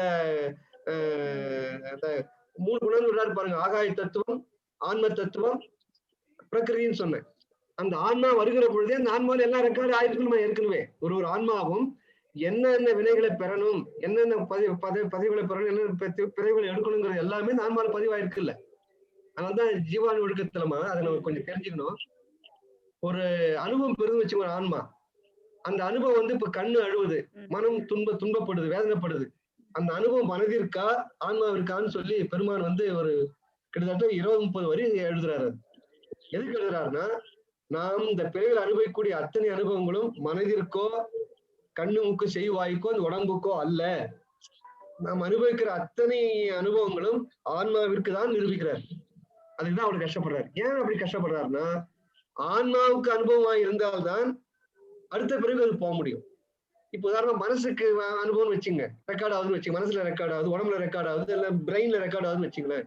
நம்மளுடைய வினைகள்லாம் தேகம் விடுறப்ப பிரெயின் சேர்ந்து அழிஞ்சிரும்ல, இந்த மூளையும் சேர்ந்து அழிஞ்சிரும், கண்ணு மூக்கு எல்லாம் அழிஞ்சிரும், மனமும் அழிஞ்சிரும். மிஞ்சி இருக்கிறது ஆன்மா ஒண்ணுதான் இருக்கும். ஆக நாம் இந்த பிறவில ஈட்டுகிற வினைகள் எல்லாம் அடுத்த பிறவிற்கு போகணும்னா ஆன்மாவுக்கு அனுபவமா இருந்தா தான் போக முடியும். அதனால நம்ம ஒரு பிறவினுடைய நன்மை தன்மை அத்தனையும் அந்த ஆன்மாவில் ரெக்கார்ட் ஆயிடும். ஆக சிற்றனுபவத்துக்கு உண்மை விடுறப்ப என்ன ஆயிடும்னா, அந்த ஆன்மா பிரகிருதி ஆக இந்த 3 தத்துவம் உள்ள போறப்பவே எல்லாம் போயிடும். இந்த ஆன்மாவோட அவ்வளவு அனுபவம் அதுல உள்ள போயிடும். நல்ல அருமையான கேள்வி. நன்றி. நன்றிம்மா. நன்றியம்மா. அந்த சிற்றனுபவம் வந்து ஒரு மனிதனுக்கு ஒரு தாட்டி தான் வருமாங்கயா, இல்ல 2 குழந்தைனா 2 தாட்டி? 2 தடவை வரும். நம்ம சொல்றது வந்து ஒரு பிறப்புக்கு தான், ஒரு குழந்தைக்கு தான் நம்ம சொல்றது. சரி சரி. நாங்களா எங்க வீட்டுல எங்க அப்பாவுக்கு நாங்க 6 பேர் சார், 6 தடவை அந்த சிற்றனுபவம் வந்திருக்குன்னு அர்த்தம். சரி சரி. எனக்கு 2 குழந்தைங்க, எனக்கு 2 தடவை சிற்றனுபவம் வந்திருக்குன்னு அர்த்தம். சரி சரி. அப்புறம் சார் இந்த 2 மில்லியன் சினை முட்டைகளும் ஒரே சிமெட்ரிக்கலா இருக்குமா சார்? எல்லாமே ஒரே அந்த இதோட இருக்குமா சார்? ஏன்னா எப்ப எது சேர்ந்து எந்த விதமான வேறுபாடும் இல்ல, எல்லாம் ஒரே இதோட தான் இருக்கும். அது வந்து ஒரு குழந்தையா பரிணமிக்க போதா இல்லையாங்கிறது எதை பொறுத்து இருக்குன்னா, இந்த விந்துவோட அது சேரக்கூடிய அந்த வாய்ப்பு கிடைக்கிறப்பதான். இந்த ஃபெலோப்பியன் டியூப்னு சொல்லுவாங்க, சினை குழாய்ன்னு சொல்லுவாங்க.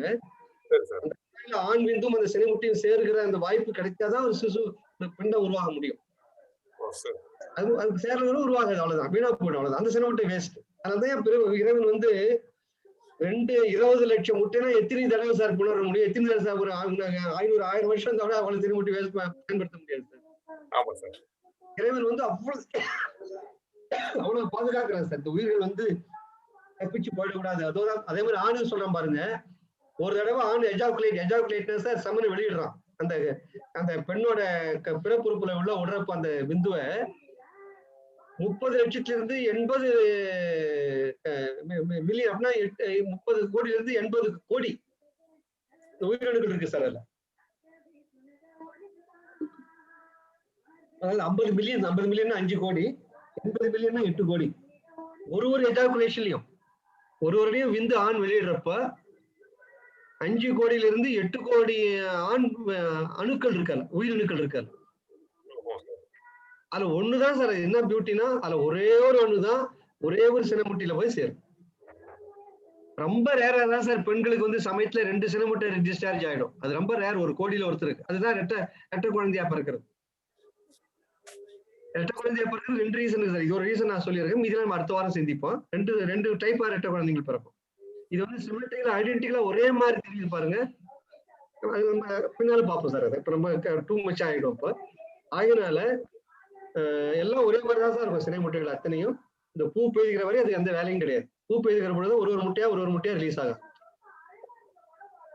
ஒரு முட்டை அழிந்து மற்ற முட்டையெல்லாம், ஒரு முட்டை அழிந்து மற்ற முட்டையெல்லாம் அழிந்து போகிறது, அது உயிர்கொலையா அமையாதா தம்பி? இல்ல, உயிரை உருவாகல. இன்னும் விந்தோட சேர்ந்தாதான் உயிர் வர முடியும். சினை முட்டைங்கிறது உயிரற்ற பொருள். அவங்க ஏற்கனவே சொல்ற மாதிரி 20 லட்சம் முட்டைகள் ஒரு பெண்ணோட ஒரு பெண் சிசு வயிற்றுல அந்த சினை பையில இருக்கு. இந்த சினைப்பை வளர்ச்சி அடையில அந்த சினை முட்டை வளர்ச்சியில அப்படியே இருக்கு. எப்போ ஒரு பெண் பூ எழுதுகிறாளோ அப்போ ஒரு சினை முட்டை மட்டும் அந்த கருப்பை சினைப்பையை விட்டு வெளில வரும், சினை குழாய்க்கு வரும். அந்த சினை குழாய்க்கு வர்றப்ப அது உயிர் கிடையாது. எப்ப ஆண் விந்து போய் அந்த சினை முட்டையோட சேருதோ, இந்த ஒரு சினை முட்டையை உடைச்சிக்கிட்டு ஒரே ஒரு விந்து மட்டும் உள்ள போகும். அது உள்ள போனாதான் உயிரே தோன்றும். அது வரைக்கும் அது உயிரே கிடையாது. அதுக்கப்புறம் அதை கரிச்சிதை பண்றாங்கன்னா உயிர் கொலை தான். அந்த எப்போ வந்து ஆண் விந்தும் பெண் சினை முட்டையும் சேர்ந்து போச்சோ, ஒண்ணு சேர்ந்து போச்சோ, அப்ப அது ஜைகோட்னு பேரு. அந்த நிலைக்கு ஜைகோட்னு பேரு. அதுக்கு வந்து பெருமளை வேற பேர் வைக்கிறாங்க. அடுத்த வாரம் நான் சொல்றேன் அந்த பேரெல்லாம். அப்ப எப்ப சேருதோ அப்பதான் அது வந்து உயிர்னு பேர். அதுக்கப்புறம் அந்த நிமிஷத்துல இருந்து குழந்தை பிறகுற வரைக்கும் அது எது நடந்தாலும் உயிர் கொலை தான். அதை செய்யக்கூடாது. அதான் கரிச்சிதை வந்து நம்ம சமயத்துல ஏத்துக்கிறது இல்லை. அது வந்து மிகப்பெரிய பாவம்.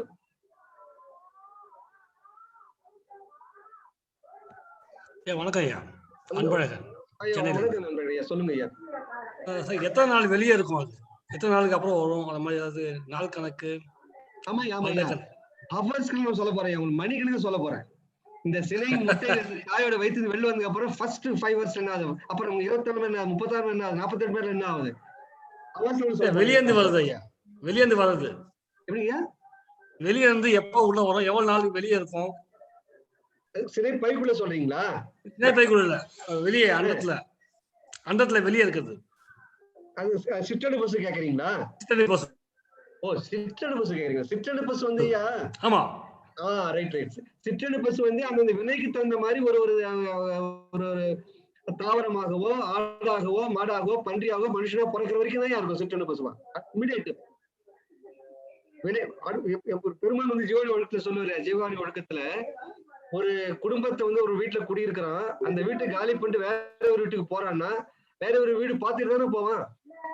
ஏன்னா வயசான பெண் தாய் இருப்பாங்க, தந்தை இருப்பாங்க, வயசு வந்த பொண்ணுங்க இருக்கும், குழந்தைகள் இருக்கும், விட்டு தெருவில் இருக்க முடியாது இல்லைங்க. வேறொரு வீட்டை பார்த்து கொண்டுதான் ஒரு குடும்பத்தன் தான் குடியிருக்கிற வீட்டை விட்டு வேற ஒரு வீட்டுக்கு போவான். அதுபோல இந்த தேகத்தில் குடியிருக்க வந்திருக்கு இந்த ஆன்மா, இந்த தேகத்தை விட்டு இந்த ஆன்மா போக வேண்டிய ஒரு சூழ்நிலை வந்ததுன்னா வேற ஒரு தேகத்துக்குள்ள உடனே போயிடும். அப்பதான் சிற்றடு பஸ்ன்னு தெரியாது. நன்றி ஐயா. நன்றி ஐயா.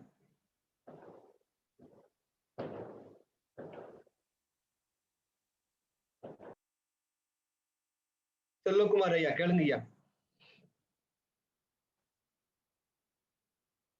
ஹலோ, ஆமா சாந்தி, எல்லாரும் கொஞ்சம் அன்மியூட் பண்ணிடுமா எல்லாரையும். சாந்தி அம்மா எல்லாரும் அன்மியூட் பண்ணுங்கம்மா. நல்லா தான் அவனால கேள்வி கேட்க முடியலன்னு நினைக்கிறேன். இண்டிவிஜுவலா பண்ணிக்கலாமா? சரி, ரைட், ஓகே. யாரோ ஒருத்தர் வந்தார், இப்ப செல்வகுமார் வந்தாரு, அவரால் பேச முடியல.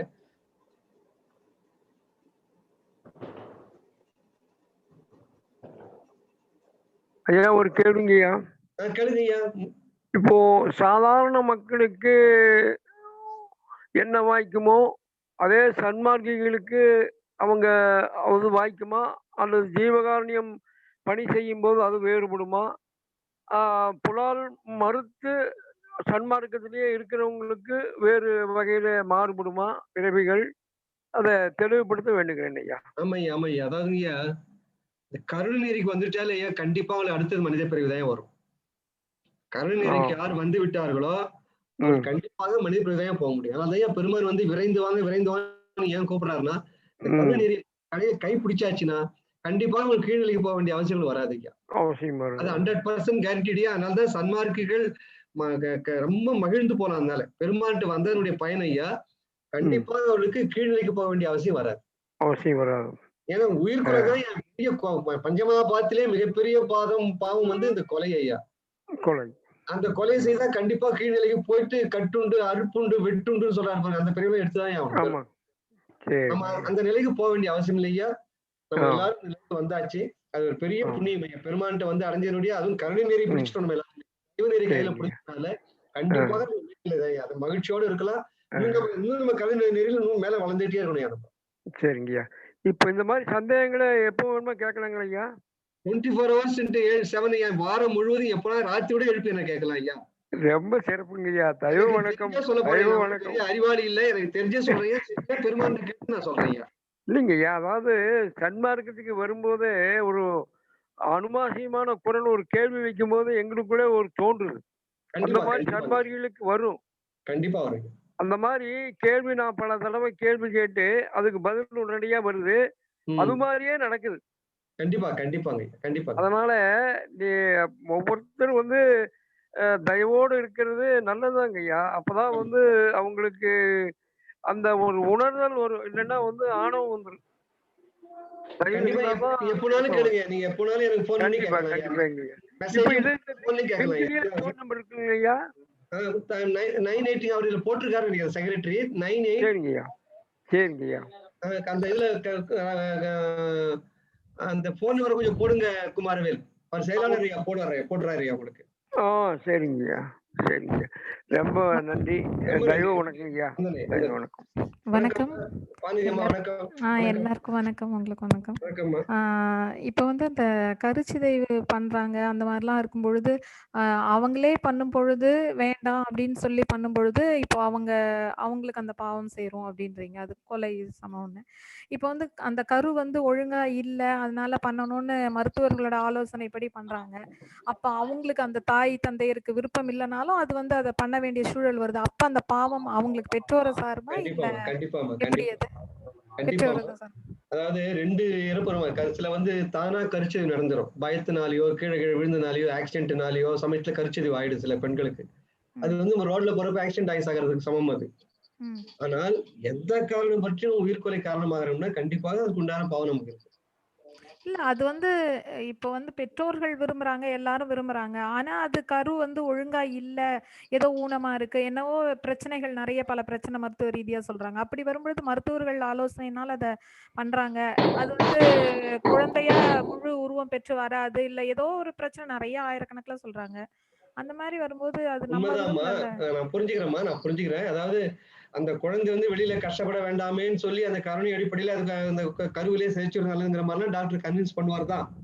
ஆனா நமக்கு தெரிஞ்சுமா எவ்வளவோ பேரு பல விதங்கள்ல ரொம்ப மோசமா போன குழந்தைகளா கூட பெத்து எடுத்து அது உண்மையை வளர்க்குறாங்க, இல்லைன்னா உண்மை இந்த கருணை இல்லத்துல வச்சு வளர்க்குறாங்க. அவங்களாம் வந்து இந்த உயிர்கொலை செய்ய முடியாதானே இந்த குழந்தை வெளியில கொண்டு வராங்க. ஏன்னா எனக்கு தெரிஞ்சு அந்த குழந்தை எவ்வளவு மோசமா இருந்தாலும் பரவாயில்ல, எவ்வளவு பிரச்சனை இருந்தாலும் பரவாயில்ல, அந்த குழந்தைய நான் வளர்க்குறேன்னு சொல்லி தாய்மார்கள் எத்தனை பேர் இருக்காங்கப்பா. கண் இல்லாத, கால் இல்லாத, பாதி உடம்பு இருக்காது. நான் வந்து இந்த மெர்சி ஹோம்னு ஒண்ணு இருக்கு மெட்ராஸ்ல கீழ்பாக்கத்துல. அங்க போய் பார்த்தோமா, ஒரு தலை வந்து 1.5 அடி அகலம் இருக்கு, உடம்புலாம் வந்து 1/2 அடி அகலம் தான் இருக்கு. பிறந்ததுல இருந்தே அந்த குழந்தை அப்படிதான் இருக்கு. அது ஒரு தொட்டில் மாதிரி போட்டு அந்த கிறிஸ்டியன் சிஸ்டர்ஸ் வளர்க்குறாங்க அந்த குழந்தைய. ஆக அந்த மாதிரி குழந்தைலாம் வீட்டுல பாக்கல, கண்ணாலே பார்க்க முடியல. சில பேர் ஒரு குழந்தை கண்ணு ஒண்ணே ஒண்ணுதான் நெத்தில இருக்கு, விகாரமா இருக்கு பாக்குறதுக்கு. ஆனா பெத்தாங்க இந்த தாய் ஏன் பெத்தாங்கன்னா, நான் என் கையால நான் கொல்ல மாட்டேன், எவ்வளவு அது வெளியில வந்து வாழற வரைக்கும் வினைப்பிரடி அதை வாழட்டும், என் குழந்தை அதனால என் குழந்தை தான், நான் அதை கொல்ல மாட்டேங்கிறாங்க. அதனால கருணை உள்ளவர்கள் அதுதான் ஒரு ராஜேந்திரன் ஐயா கேட்டார் பாருமா ஒரு கேள்வி. இந்த கருணை நம்ம வளர்க்க வளர்க்க வளர்க்க வளர்க்க இது போன்ற கோளாறுகள் வராதுமா நமக்கு. இந்த சன்மார்க்குடைய வளர்ச்சியை எவ்வளவுக்கு கருணை நம்ம மனசுல சுரக்குதோ, எவ்வளவு ஆன்ம நெகிழ்ச்சி அடையுதோ, இது போன்ற ஒரு உற்பாதம் சொல்லுவார் பெருமாள். இதெல்லாம் உற்பாதம் சொல்றாரு. அந்த உற்பாதம் நம்ம நிகழாது. ஃபர்ஸ்ட் ஆஃப் ஆல் அப்படியே ஊழ்வினால நிகழ்துன்னு வச்சுக்கோம். நிகழ்துன்னா நம்ம வந்து அதை பார்த்து செய்யக்கூடாது. அதை எடுத்து வளர்த்து அதுக்காக சில இல்லங்கள் கொண்டு விட்டு அவங்களை வளர்க்க சொல்லலாம். அந்த மெர்சிவாம் இருக்கு மெட்ராஸ்ல. அந்த தாய் வந்து அதை தான் கொல்ல மனம்னாதான் அந்த குழந்தைய பெற்று எடுத்து கொண்டு விட்டுருக்காங்க. ஆனா அந்த குழந்தைக்கு அறிகுறி எதுவும் வளர்ச்சி அப்படியே கிடக்குது. ஒரு பால் மாதிரி ஏதோ ஒன்று உள்ள போகுது, டியூப்ல போகுது, அவ்வளவுதான். அது மாதிரி 5 வருஷம் 6 வருஷம் இருந்து அதை செத்துறது தாய் வரைக்கும் வச்சிருக்காங்க. அதுதான் மெர்சி ஹோம்னு பேர், கருணை இல்லைன்னு வச்சிருக்காங்க. அது போல எந்த ரூபமா இருந்தாலுமா நம்ம கொலைக்கு நம்ம காரணமா ஆகக்கூடாது. தானா செஞ்சுன்னா ரோட்ல ஆக்சிடென்ட் ஆகிற மாதிரி அது நம்ம பொறுப்பு இல்லை. ரொம்ப நன்றி. ரொம்ப நன்றி அம்மா.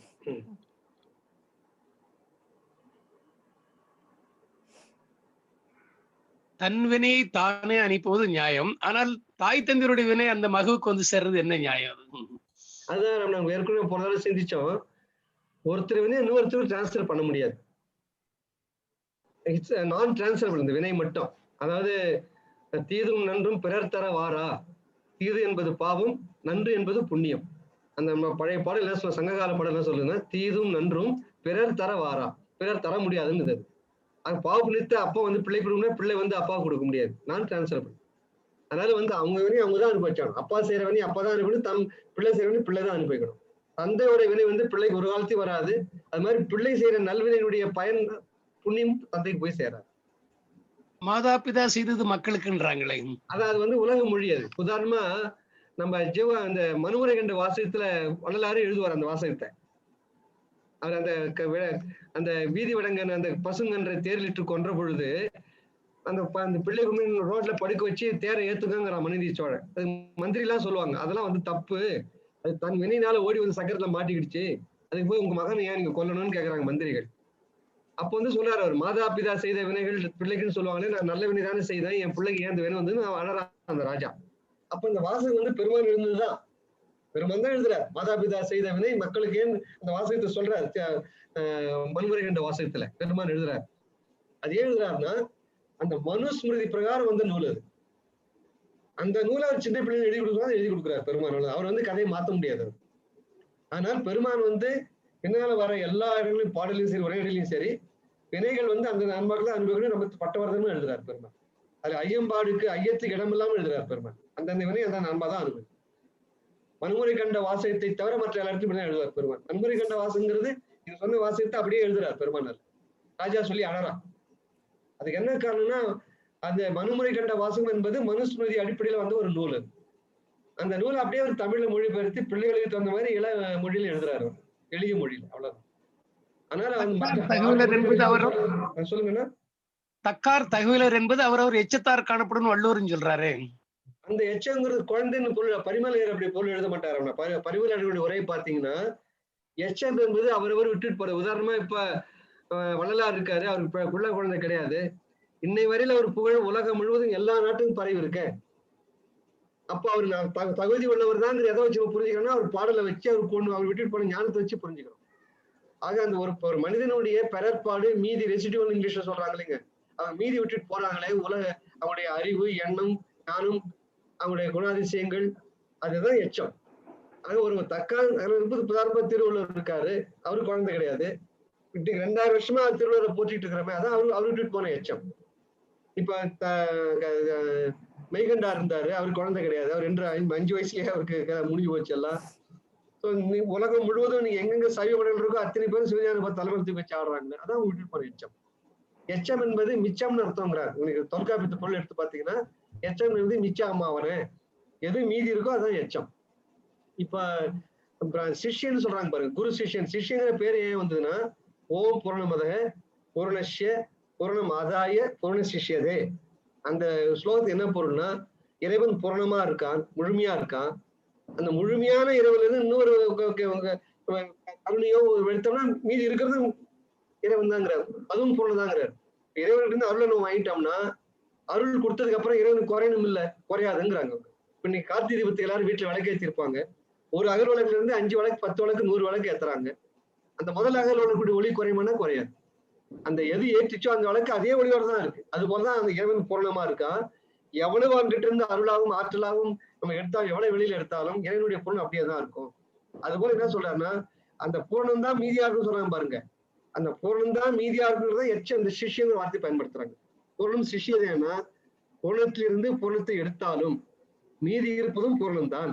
அந்த மீதி இருப்பதுதான் சிஷ்யம்ன்ற வார்த்தை பயன்படுத்துறாங்க. சிஷ்யம்னா எஞ்சி இருத்தல். அப்ப என்ன அர்த்தம்? குரு சிஷ்யன் ஏன் சொல்றாங்கன்னா குருவோட ஞானம் பூரா யாருக்கு தங்குதோ அவனுக்கு சிஷ்யன்னு பேரு. சிஷ்யம்னா எச்சம் மீதி இருக்கிறவன். அவன் குருவுடைய எச்சமா இருப்பவன் தான் சிஷ்யன். தெளிவு. நன்றி நன்றி.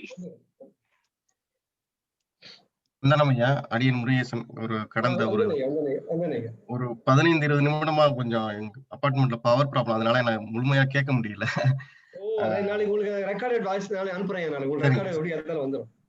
அந்த முதல்ல நீங்க இது பண்ணதுல ஒரு சந்தேகங்க, அதை கேட்கிறேன். இந்த பெண்ணினில் 3 ஆணினில் 2ங்கிறதுல இந்த ஆணினில் 2ல வந்து ஆணினில் 3ங்கிறதுல வந்து ஆகாயம் ஆன்மா பிரகிருதின்னு சொன்னீங்களா?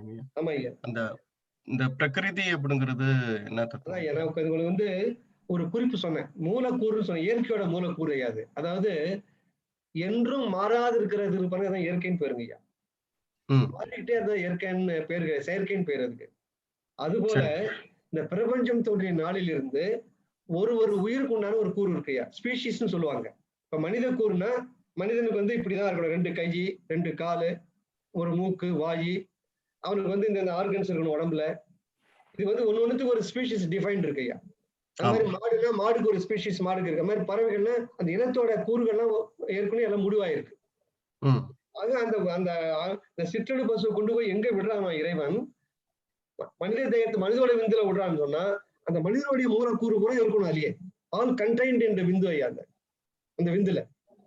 அதனால அந்த மனிதனுக்குள்ள விடுறப்ப மனிதனுடைய மூலக்கூறு கூட இறைவன் விட்டுருவான். அது மூலமா ஆகாயத்தை மட்டும் விடல, ஆன்மா மட்டும் விடல, அந்த மனிதனுக்குள் தேகத்தை விட போறதுனால மனித தேகத்துடைய அந்த காப்பின்னு சொல்லுவாங்க. அத ஒரு செல்லு தனியே காப்பி எடுத்துக்கிது பாருங்க. அடுத்த வாரம் சிந்திக்க போறாங்க. இப்ப இந்த விந்து அந்த சுரணிதம் சேர்ந்ததுக்கு அப்புறம் சிங்கிள் செல் உயிர் உண்டாகுது. அதுக்கு வந்து ஜைகோட்னு பேரு அதுக்கு இங்கிலீஷ்ல. அது வந்து அந்த இடத்துக்கு போறப்பையா அந்த ஜைகோட் உருவாகிறப்ப அதுக்கப்புறம் என்ன பண்ணி தண்ணியை தன்னை காப்பி எடுத்துட்டே இருக்குது. 2 ஆகும், 4 ஆகும், 6 ஆகும், 8 ஆகும், அப்படிதான் பெருகிட்டே இருக்குது. அது போல ஒரு உயிரினுடைய அத்தனை உயிர்களுக்கும் அது வந்து இங்கிலீஷ்ல ஒரு வேர்டு சொல்றதா சொல்லி பார்க்கலாம் ஐயா. அதாவது சிக்னேச்சர்னு சொல்லுவாங்க. அது நீங்க கேள்விப்பட்டிருக்கோம், சயின்ஸ்ல அந்த யூஸ் பயன்படுத்துவோம். சிக்னேச்சர் என்னன்னா ஐயா, நாங்க என்ன பண்ணுவோம்னா வானத்துல இருந்து ஒரு கேமராவை அனுப்புவோம். அனுப்பிச்சு எத்தனை லட்சம் ஏக்கர் கரும்பு இருக்குன்னு கண்டுபிடிப்போம். வானத்துல இருந்து போறப்ப கீழே நெல்லும் இருக்கும், கரும்பும் இருக்கும், சோளமும் இருக்கும், புல்லும் இருக்கும். அப்ப எப்படி அது கண்டுபிடிக்குதுன்னு கேட்டீங்கன்னா அந்த அந்த சாஃப்ட்வேர் எப்படி கண்டுபிடிக்குதுன்னா, நாங்க என்ன பண்ணுவோம்னா இந்த அந்த கரும்போட தோகை இருக்கு பாருங்க, பல ரகமான கரும்புல ஒரு 100 போட்டோ எடுத்து அதை பதிவு பண்ணுவோம் அதுல அந்த கருவியில. அது போல நெல்லோட போட்டோ பூரா எடுத்து அதுல பதிவு பண்ணுவோம். அது மாதிரி என்னென்ன மேல இருந்து பார்த்தா பச்சையா தெரியுதோ அவ்வளோத்தையும் போட்டோ எடுத்து அந்த கருவியில பதிவு பண்ணி வச்சிருக்கோம். இதுக்கு சிக்னேச்சர் தெரியாது. Signature of cane, signature of நெல், சிக்னேச்சர் ஆஃப் சோளம், சிக்னேச்சர் ஆஃப் புல்லு, எல்லா சிக்னேச்சரும் அதுக்குள்ள இருக்கும். மேல இருந்து போட்டோ எடுக்கிறப்ப இந்த சிக்னேச்சர் ரெஃபர் பண்ணுவது. இந்த சிக்னேச்சர் எது மேட்ச் ஆகுதோ அது கரும்புன்னு எடுத்துக்காது. அது போல ஒரு உயிர்களுக்கும் ஒரு கூறு இருக்கு. அந்த கூறு என்ன செய்யறாங்க, அது மனித கூறா, பன்றி கூறா, கொசு கூறா, ஆட்டுக்கூறா, மாட்டுக்கூறாங்கிற ஒரு கூறு இருக்கு, ஸ்பீஷீஸ் இருக்கு. நம்ம அந்த இளநிலை பரப்பு ஆழமா சயின்ஸோட சேர்த்து சிந்திக்க போறீங்க. அந்த பிரகிருதிங்கிறது சமஸ்கிருத வார்த்தை. அது தற்சமயம் வந்து மூலக்கூறுன்னு வச்சுங்க. நீங்க இந்த மூலக்கூறுக்கு தான் பேர். சரிங்க. இன்னொரு சந்தேகம், இந்த இதுல கவர் பண்ணல இருந்தாலும் ஒரு இந்த புருடன்னு சொல்றாங்கல்ல, அதுக்கும் பிரகிருதிக்கும் புருடன்னு ஒரு சொல்றாங்கல்ல, அது வந்து 36 தத்துவம்ல வரும். அது இடைநிலை 36 தத்துவம் சிந்திக்க போறோம் நம்ம. பிரகிருதிங்க வந்து ரொம்ப மேலான சப்ஜெக்ட் கிடையாது. சரிங்க. ரொம்ப ஆன்மாவுக்கு மேல ஆகாய தத்துவத்துக்கு ஈக்குவல் அது பிரகிருதிங்கிறது. சரிங்க. சரி, ரொம்ப நன்றிங்க. நன்றி நன்றி.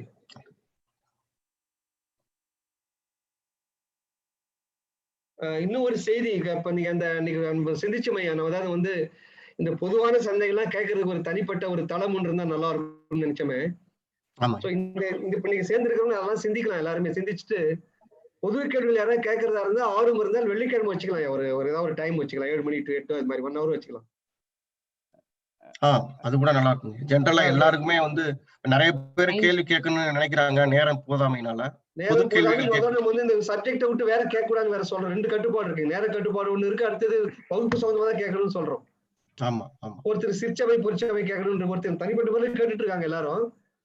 என்னுடைய தம்பி ஒரு பாயிண்ட் சொன்னாரு, நீங்க தனிப்பட்ட பொருள் கேட்கறாங்க, நீங்களும் பதில் சொல்றீங்க, ஆனா உங்க 2 பேரோட போயிடுது. அது உங்களுக்கும் அவருக்கு, இப்ப நான் அவருக்கு பதில் சொன்னா அவரோட தான் போயிடுது அந்த பதில். எங்க 2 பேருக்குள்ள போயிடுது. அதே ஒரு பொதுத்தளத்துல கேட்டா எல்லாரும் பயன்படுமேன்னு கேட்டா சொன்னாப்ல, என் தம்பி சொன்னாப்ல. சோ அது மாதிரி ஒரு வெள்ளிக்கிழமையோ இதோ ஒரு நாள்ல, வெள்ளிக்கிழமை நீங்க தான் சஜஸ்ட் பண்ணீங்க, ஏன்னா மறுநாள் சனி ஞாயிறா இருக்கிறதுனால.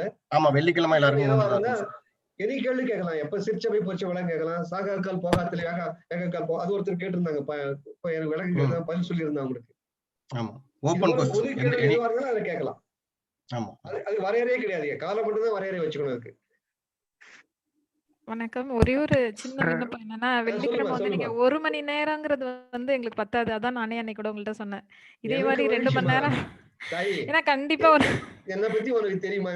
ராத்திரி பூரா கேட்டோட நான் பதில் சொல்ல தயாரா இருக்கிறேன். உங்களுக்காக சொல்றேன். பெண்கள் இருப்பாங்க, வீட்டு வேலை தான் இருக்கு, அதுதான் சொன்னேன். 2 மணி நேரம் ஆட்சி. அதுதான் இப்ப நீங்க சொல்றதுனால அத சேர்த்து சொன்னா விருப்பப்படுறவங்க 1 மணி நேரம் கண்டிப்பா பத்தாது. இதே மாதிரி 7 to 9 அந்த மாதிரி 7 to 9 வச்சா, ஏன்னா பெட்டரா என்னன்னா வெள்ளிக்கிழமை நீங்க சொல்ற மாதிரி சில ட்ரெடிஷனல் இது, அப்புறம் டிஃபன் பண்ணணும், அந்த வேலை எல்லாம் இருந்தா முடிச்சுப்பாங்க. 7 மணினா பெட்டரா இருக்கும்னு நினைக்கிறேன். நீங்க என்ன சௌகரியமா? அவங்க சொல்றது கரெக்டா தான் எனக்கு தோணுது. 7 மணி தான் ஓரளவுக்கு அவங்க வளைக்கிழக்கு வச்சுட்டு கொஞ்சம் வீட்டு வேலை முடிச்சு வர சரியா இருக்கும்னு நினைக்கிறேன். அதாவது எல்லாரோட மெஜாரிட்டியான பீப்புளுக்கு வந்து எது கன்வீனியன்ட்டோ அங்க டைம் ஜோன் பிளஸ் அவங்களுக்கு தகுந்த மாதிரி நம்ம. எனக்கு வந்து 24/7 ஐ எம் ஃப்ரீ சார். நான் ரிட்டையர் ஆன ஆளு சார். இந்த தவிர வேற ஒரு சிந்தனை கிடையாது, தொழில் கிடையாது. அவங்களுக்கு தெரியும் சார், வானிதி அம்மாவுக்கு தெரியாது. ஐயா நீங்க சொல்றது சரியானதானுங்க ஐயா. வெள்ளிக்கிழமை 7 to 9 வச்சா நிறைய சந்தேகங்களை வந்து நிவர்த்தி செஞ்சுக்கலாம். நல்லது நல்லது, சிறப்பா இருக்குங்கய்யா. அந்த மாதிரி எனி கேள்வி கேட்கலாம். அதுல வந்து பொது கேள்வி கூட கேட்கலாம். சரிங்க. சொல்ல போனா ஆன்மீக கூட கேட்கலாம், ஆன்மீக கூட கேட்கலாம். வந்து ஏன் துஜஸ்தம்னா என்ன, ஏன் கொடிக்கம்பம் இருக்கு கோயில்ல, ஏன் பலிபீடம் இருக்கு, ஏன் நந்தி இருக்கு, ஏன் கருவறை இருக்கு, ஏன் அர்த்த மண்டபம், ஏன் மகாமண்டபம், எல்லாமே கேட்கலாம் அதுல. சரிங்க. அதாவது வந்து உடல் சூட்சுமத்தை வந்து சித்தர்கள் வந்து அதுக்கு பின்னாலதான் ஜோதி இருக்கு புருவ மத்தியில சொல்றதுக்காக அந்த வாசகங்களை வச்சிருக்கிறாங்க. அதனால எடுத்துக்காட்டுக்காக சொல்றேன், எடுத்துக்காட்டுக்காக சொல்றேன். அது மாதிரி எங்க கேள்வி கேட்கலாம்னு சொல்றேன். ஆனால் அதையே உண்மையாக நம்பி மக்கள் போய் வீணாய் போயிட்டு இருக்காங்க. சரிங்க. அப்போ இன்னொரு கேள்விங்கய்யா, நீங்க இதுக்கு முன்னால பேசிட்டு இருக்கும்போது மனுஷு அப்படின்னு மனுஷிருமிதி அப்படின்னு ஒரு வார்த்தை சொன்னீங்க. அது பழைய நூல்கள் இருந்து சொன்னீங்களா இல்ல வேற இதுங்களா? இல்லைங்க, அதாவது இந்த மனுநீதி சோழனுங்கிறது பழைய கதைங்க. அது ஆமாமா, அது தெரியுங்க. வந்து அவன் மனு அடிப்படையில வாண்டாயா, மனு நீதி மனுநீதி சோழன். ஆனா அவன் எந்த அடிப்படையில ஆட்சி புரிந்தான்னா இந்த மனு சாஸ்திரத்தை அடிப்படையில தான் ஆட்சி புரிந்தான். சர்ச்சில் இருக்க அந்த மனுஸ்மிருதி இல்லைங்க, அது வேற. அதுதான் கேட்டேங்க. அது ஒரு அந்த அரசியலுக்குள்ள போடு, அரசியலுக்கு இல்லைங்க, அரசியல் வேண்டாங்க. இப்போ அந்த மாதிரி நூல்ல குறிப்பிட்ட சமாச்சாரங்கள் அது வந்து ஏற்புடையதாக இல்லை அப்படின்னு வள்ளலாருடைய பார்வை நம்மளுக்கு இருக்கிறதுனால நான் சொல்றேன். அவர் வந்து பெருமாள் ஏற்றத்தாழ்வு சொல்லுவாராயா, மனுஸ்மிருதிங்கிறது அது எங்களுக்கு ஏற்றத்தாழ்வு நிறைய இருக்குது. 4 வருடம் ஏத்துக்கிறது மனுஷன் 4 வருடம்னா தாண்டுவார் ஐயா பெருமாள். ஆமாங்க. அப்ப ஆண் பெண் பேதம் அப்படிங்கிற வரும்போதே அப்புறம் அது ஆண் பெண்ணே பேதம் இல்லைங்கிறார். அப்புறம் எங்க மற்ற வள்ளல் பெருமானார் பொது உணரும் போதலால் பிரித்து அதுனில் தோன்ற அற்பெரும் ஜோதின்னு சொல்லும் போது அந்த பொது நோக்கோடு தான் என்ன இருக்கும்னு அது இல்லைங்க. நம்ம அது தெளிவோடு இருக்கலாம். இன்னும் வேற யாருக்கா கேள்வி இருந்தா கேட்க சொல்லலாம். என்ன இன்னொரு 5 நிமிஷம் யாருக்கா கேள்வி இருக்குங்களா? வேற யாரும் கேட்கலன்னா நான் கேட்கிறேன். இதுல இருந்து டவுட் இது வந்து சரியா புரிஞ்சுக்கலாம்னு நினைக்கிறேன். அந்த அதுதான் அன்னைக்கு சிருஷ்டி நியாயத்துல சொல்லும்போது, அதாவது ஆகாசம் அனாதி, இறைவன் அனாதி, காற்றும் அனாதி அப்படின்னு சொல்லியிருக்காங்க. அதுக்கப்புறம் பிண்டாண்ட கிரகண சித்தாந்தத்துல வந்து இறைவன் வந்து அநேக வித வாயு பேதங்கள் அனாதியில் கடவுளால் உண்டு பண்ணப்பட்டிருக்கின்றன அப்படின்னு சொல்லியிருக்காங்களே. ஆமா, அந்த காற்று வந்து அனாதி. அந்த பேதங்கள் வந்து அடுத்த ஒரு 2-3 பேரா தள்ளி சொல்லுவார். 64 கோடி பேதங்கள்னு சொல்லுவார். இந்த 64 கோடி பேதங்கள் அந்த காற்றுல இருக்குன்னு சொல்றாரு. அதுவும் அனாதிங்கிற பேதங்கள் இருந்தாலும் பேதப்பட்ட அனாதி, அது யாரும் தோற்றுவிக்கலங்கிற. அப்போ வந்து காற்று அனாதி, அந்த பேதங்கள் மட்டும்தான் வந்து இறைவனால தோற்றுவிக்கப்பட்டிருக்கு. அதுவே இயற்கை. அது அப்ப இறைவன் பேதம் தோற்று அவன் நடுநிலையாக சொல்ல முடியாதுல்ல, பாரபட்சமான ஆயிடும்ல. அப்ப உதாரணம் இருக்க சொல்லுவாருமா அவரு, எப்படி காற்று வந்து பேதங்கள் அனாதியோ, காற்று அனாதியோ, அந்த பேதங்களும் அனாதியோ, அது போல ஆன்மாக்களும் அனாதி. ஆன்மாக்கள் இருக்கிற 3 பேதங்களும் அனாதிங்குவார். பக்குவம், அபக்குவம், பக்குவம் 3 விதமா இருக்குவார் ஆன்மாக்கு. அதுவும் அனாதிங்கிறாரு. எப்படி அங்க காற்று அனாதியோ ஆன்மா அனாதி, எப்படி காற்றோட பேதங்கள் அனாதியோ அது மாதிரி ஆன்ம பேதங்களும் அனாதிங்கிறார். அங்க 64 கோடி பேதம், இங்க 3 பேதம், பக்குவ ஆன்மா, அபக்குவ ஆன்மா, பக்குவ ஆன்மா, ரெண்டும் அனாதி. அதனால ஆண்டவர் நம்ம குறை சொல்ல முடியல. ஏன் அபக்குவ ஆன்மா இருக்குன்னா அது அனாதி அப்படிதான் இருக்கு. ரொம்ப சட்டில் மாதிரி வந்து நம்ம ஆழ்ந்து சிந்திக்குதான் நம்ம மெய்யியலாளருடைய அருமை பெருமை நமக்கு புரியும். எப்படி எவ்வளவு சிந்திச்சிருக்காங்க அப்படின்னு.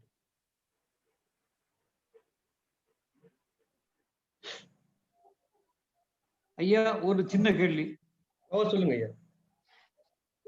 பெண்களுக்கு 4 தத்துவம் சொன்னீங்க. காற்று, காற்று, மண்ணு, நீர், நெருப்பு, காற்று. ஆண்களுக்கு 3 சொன்னீங்க. பட் எனக்கு ஆகாயம் மட்டும்தான் தெரியுது. பாக்கி 2 என்னங்க? அதாவது வந்து ஆண்கள் நம்ம மொத்தம் 5 பூதம் இருக்கு இல்லைங்களா? மண்ணு, நீர், நெருப்பு, காற்றாக 4 பூதம் இருக்குப்பா வெளியில. பூதம்னா பெருமம், தமிழ்ல பெருமம்னு சொல்லுவாங்க. பெருசா இருக்கிறது, நம்மளால கற்பனை பண்ண முடியாது, பெருசா இருக்கு. மண்ணு எவ்வளவு சொல்ல முடியுமா? நீர் எவ்வளவு சொல்ல முடியாது, நெருப்பு எவ்வளவு சொல்ல முடியாது. நம்ம கட்டுப்பாட்டை தாண்டி இருந்தாலும் பூதம்னு சொல்லிட்டாங்க. பூதம்னா நம்ம கட்டுப்பாட்டை தாண்டியது, நம்மால் அளவிட முடியாததுதான் பூதம். சோ 5 பேசிக் எலிமெண்ட்ஸ் இங்கிலீஷ்ல சொல்லுவாங்க. அடிப்படை 5 தான் இருக்கு மொத்த உலகத்திலே, பிரபஞ்சத்திலேயே 5 தான் இருக்கு. மண்ணு, நீர், நெருப்பு, காற்று, ஆகாயம். 5 பூதம் ஐயா. 5 பூதங்கள் சொல்லுவாங்க, பஞ்சபூதம்னு சொல்லுவாங்க. தமிழ்ல 5 பெருமங்கள். அதுல மண்ணு அது வந்து நெருப்புல இருந்து தோன்றுச்சு. நெருப்பு நீரிலிருந்து தோன்றிச்சு, நீர் மண்ணு நீரில் தோன்றிச்சு, நீர் நெருப்பிலிருந்து தோன்றியது, நெருப்பு காற்றிலிருந்து தோன்றியது, காற்று வந்து ஆகாயத்திலிருந்து தோன்றியது ஐயா. இது வந்து பஞ்சீகரணம்னு சொல்லுவாங்க ஐயா. ஒண்ணுக்குள்ள போயிடும், அப்படியே அப்படி 5 மணி விரிஞ்சுக்கிட்டே வரும். அப்படிதான் பிரபஞ்சம் தோன்றப்ப முதல்ல ஆகாயம் இருந்தது, அதுல இருந்து காற்று தோன்றியது, காற்றிலிருந்து நெருப்பு தோன்றியது, நெருப்பிலிருந்து நீர் தோன்றியது, நீரிலிருந்து மண் தோன்றியது. 5ஆ பிரிஞ்சிருக்கு. விரிதலும் சுருங்குதலும் சொல்லுவாரியா பெருமான் பாட்டுல, விரிதலும் சுருங்குதலும். அது விரிஞ்சுக்கிட்டே போகுது. அந்த காலத்துல இந்த டிரான்சிஸ்டர் ஐயா ஒரு ஆண்டனா இருக்கும், இழுத்தான மேல வந்துட்டே இருக்கும், இப்படி அழிச்சுட்டே அப்புறம் உள்ள போடுங்க. அந்த ஆண்டனா பாத்தீங்கன்னா டெலிஸ்கோபிக் ஆண்டனான்னு சொல்லுவாங்க. அது போல இந்த 5 போதும் விரிய மேல வரணும், இன்னும் நிறைய உள்ள போயிடும், ஆகாயத்துக்குள்ள எல்லாம் போயிடும். ஆகாயம் தான் பேசிக் தத்துவம். ஆகாயத்திலிருந்து காற்று, காற்றிலிருந்து நெருப்பு, நெருப்பிலிருந்து நீர், நீர்ல மண். ஸோ 5 இந்த 5 4 இது புரியுது. அந்த பெண்களுக்கு 4 சொன்னீங்க. அதான் சொல்ல 4 வந்து மண்ணு நீர் நெருப்பு காற்றுங்கிறது பெண்ணோட சுரோனியத்துல இருக்கு, அதுல இருக்கு. ஆண் இடத்துல ஆகாயம் ஒரு தத்துவம் இருக்கு. ஆகாயம் அடுத்தது ஆன்மா. ஆன்மா நமக்குள்ள இருக்கிறது ஆன்மா. எல்லாருக்குள்ள ஆன்மான உயிர்னு வச்சுங்க சார். உங்களுக்குள்ள உயிர், எங்களுக்குள்ள உயிர் இருக்குல்ல, அந்த உயிரை கொடுக்கறதே இறைவன் தான் கொடுக்குற. அது விந்து மூலமா தான் வருது. அந்த ஆன்மா கூட விந்துலதான் ஃபர்ஸ்ட் உயிர் என்ட்ரி ஆகுது. அந்த உயிரணுன்னு பேர். அது விந்தணு உயிரணு ஏன் பேர் வந்ததுன்னா அதுதான். அந்த விந்து உயிரணுன்னு வரலன்னா வெறும் முட்டை வச்சு ஒண்ணும் பண்ண முடியாது, சிலை முட்டை வச்சு ஒண்ணும் பண்ண முடியாது. 3வது வந்து பிரகிருதின்னு பேர் ஐயா. பிரகிருதி சமஸ்கிருத வார்த்தை அது. பிரகிருதி பிரகிருதி அர்த்தம் ஐயா மூலக்கூறுன்னு சொல்லுவாங்க. மூலக்கூறு நம்ம எப்படி புரிஞ்சு, அதாவது பின்னாடி விளக்கம் சொன்னேன் யாருக்கு, இப்ப இவருக்கு தான் சொன்னேன் நினைக்கிறேன், நம்ம அமெரிக்கா முருகேசன் ஐயாவுக்கு சொன்னேன். அதாவது இப்போ ஒரு உடம்புன்னு சொன்னா 2 கண்ணு, ஒரு மூக்கு, 2 காது, 2 வாயு, குடல், 72,000 நரம்பு, கிட்னி, ஒரு அமைப்பு இருக்கு இல்லைங்க. அது மாதிரி மரம் சொன்னா அதுக்கு கிளை, இலை, பூவு, வேறு, அது ஒரு அமைப்பு இருக்கு. அது மாதிரி பன்றின்னு எடுத்துட்டு அது ஒரு அமைப்பு இருக்கு. அங்க உலகத்தில் இருக்கிற ஒரு உயிருக்கு ஐயா ஒரு மூலக்கூறு இருக்கு. சோ ஒரு பன்றின்னு சொல்லிட்டு அது முன்னாடி மூலக்கூறு பூரா அப்படியே காப்பி பண்ணிக்குவாங்க, அவ்வளவுதான். மனுஷன் சொன்னா மனுஷன் மூலக்கூறு பூரா வந்துடணும் அதுல. இப்ப வந்து தாவரத்தோட பாதி இலை எனக்கு இருக்குன்னு வச்சுங்கன்னா, பாதி தலைக்கு மேல எனக்கு இலை இருக்குன்னு வச்சுங்க, செடி மாதிரி இருக்குன்னு வச்சுங்க, அது சரி வராது இல்லைங்க. மனிதனா வர்றதுதான் மனிதனுடைய மூலக்கூறு முழுசா இருக்கணும். அதுதான் பிரகிருதின்னு பேர். நன்றிங்க, நன்றிங்க. 9 ஆகுது, முடிச்சுக்கலாமா ஐயா? குமாரவேல் ஐயா முடிச்சுக்கலாம் சார். மணி 9 ஆகுது சார். அத வெள்ளிக்கிழமை ப்ரோகிராம் நெக்ஸ்ட் வீக்கா வச்சுக்கலாமா சார்? அது அதான் ஒரு முருகேசன் ஐயா முடிவு பண்ணி, ஏன்னா அங்கதான் நிறைய இளைஞர்கள் இருக்கிறதா சொன்னார் அமெரிக்காவுல. அது அதிகமா நாடுகால அன்னைக்கு சொல்லிட்டாருன்னா நம்ம எல்லாரும் சர்ப்ரைட் பண்ணிடலாம் ஐயா. அதையும் நம்ம பதிவு செஞ்சுட்டா எப்ப வேணாலும் யாராலும் கேட்டுக்கலாம்.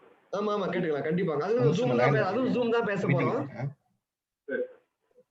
முருகேசன் ஐயா பேசிட்டு சொல்லுங்க எனக்கு எப்போ வச்சுக்கலான்ட்டு, மற்ற அன்பர்கள் டிஸ்கஸ் பண்ணுங்க. இதுங்க அந்த வெள்ளிக்கிழமை நிகழ்வுக்குங்க ஐயா? ஆமா ஆமாங்க. சரிங்க, கண்டிப்பா எல்லார்ட்டையும் பேசிட்டு சொல்லுங்க. சொல்லிட்டு அவர் செக்ரட்டரி அந்த செயலாளர் வந்து அந்த சர்க்குலரை போட்டுருவோம் எல்லாருக்கும். ஜூமோட இணைப்பை லிங்க் கொடுத்துருவாரு எல்லாரும்.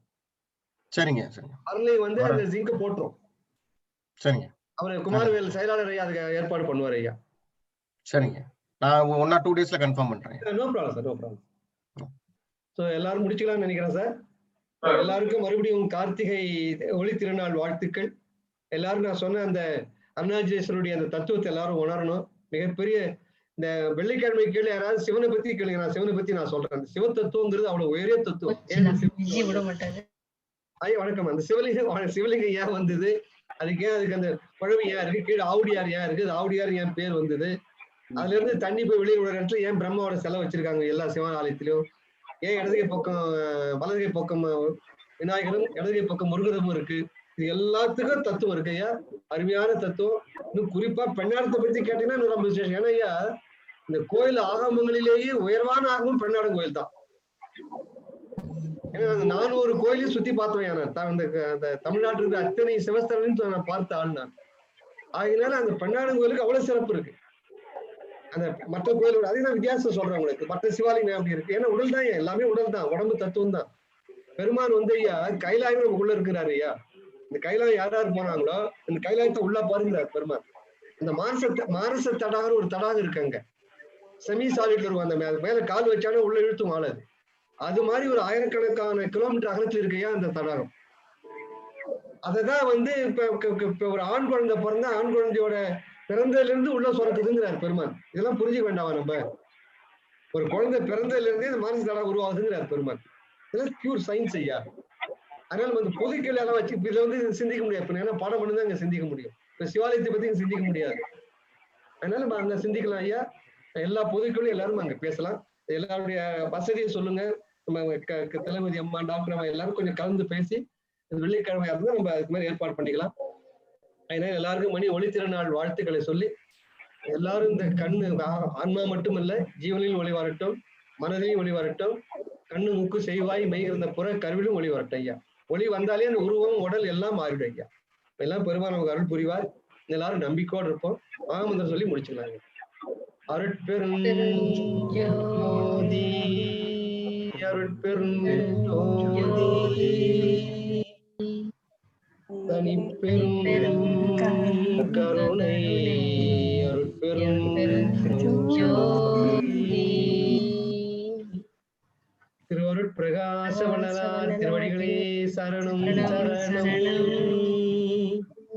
சத்குருநாதா சத்குருநாதா சன்மார்க்க சங்கம் தழைக்க அருள் தாதா.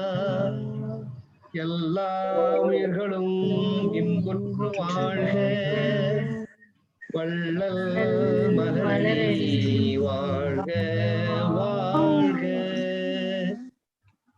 அருட்பெருஞ்சோதி அருட்பெருஞ்சோதி தனிப்பெரும் கருணை அருட்பெருஞ்சோதி. திருச்சிற்றம்பலம். எல்லாருக்கும் வணக்கம்.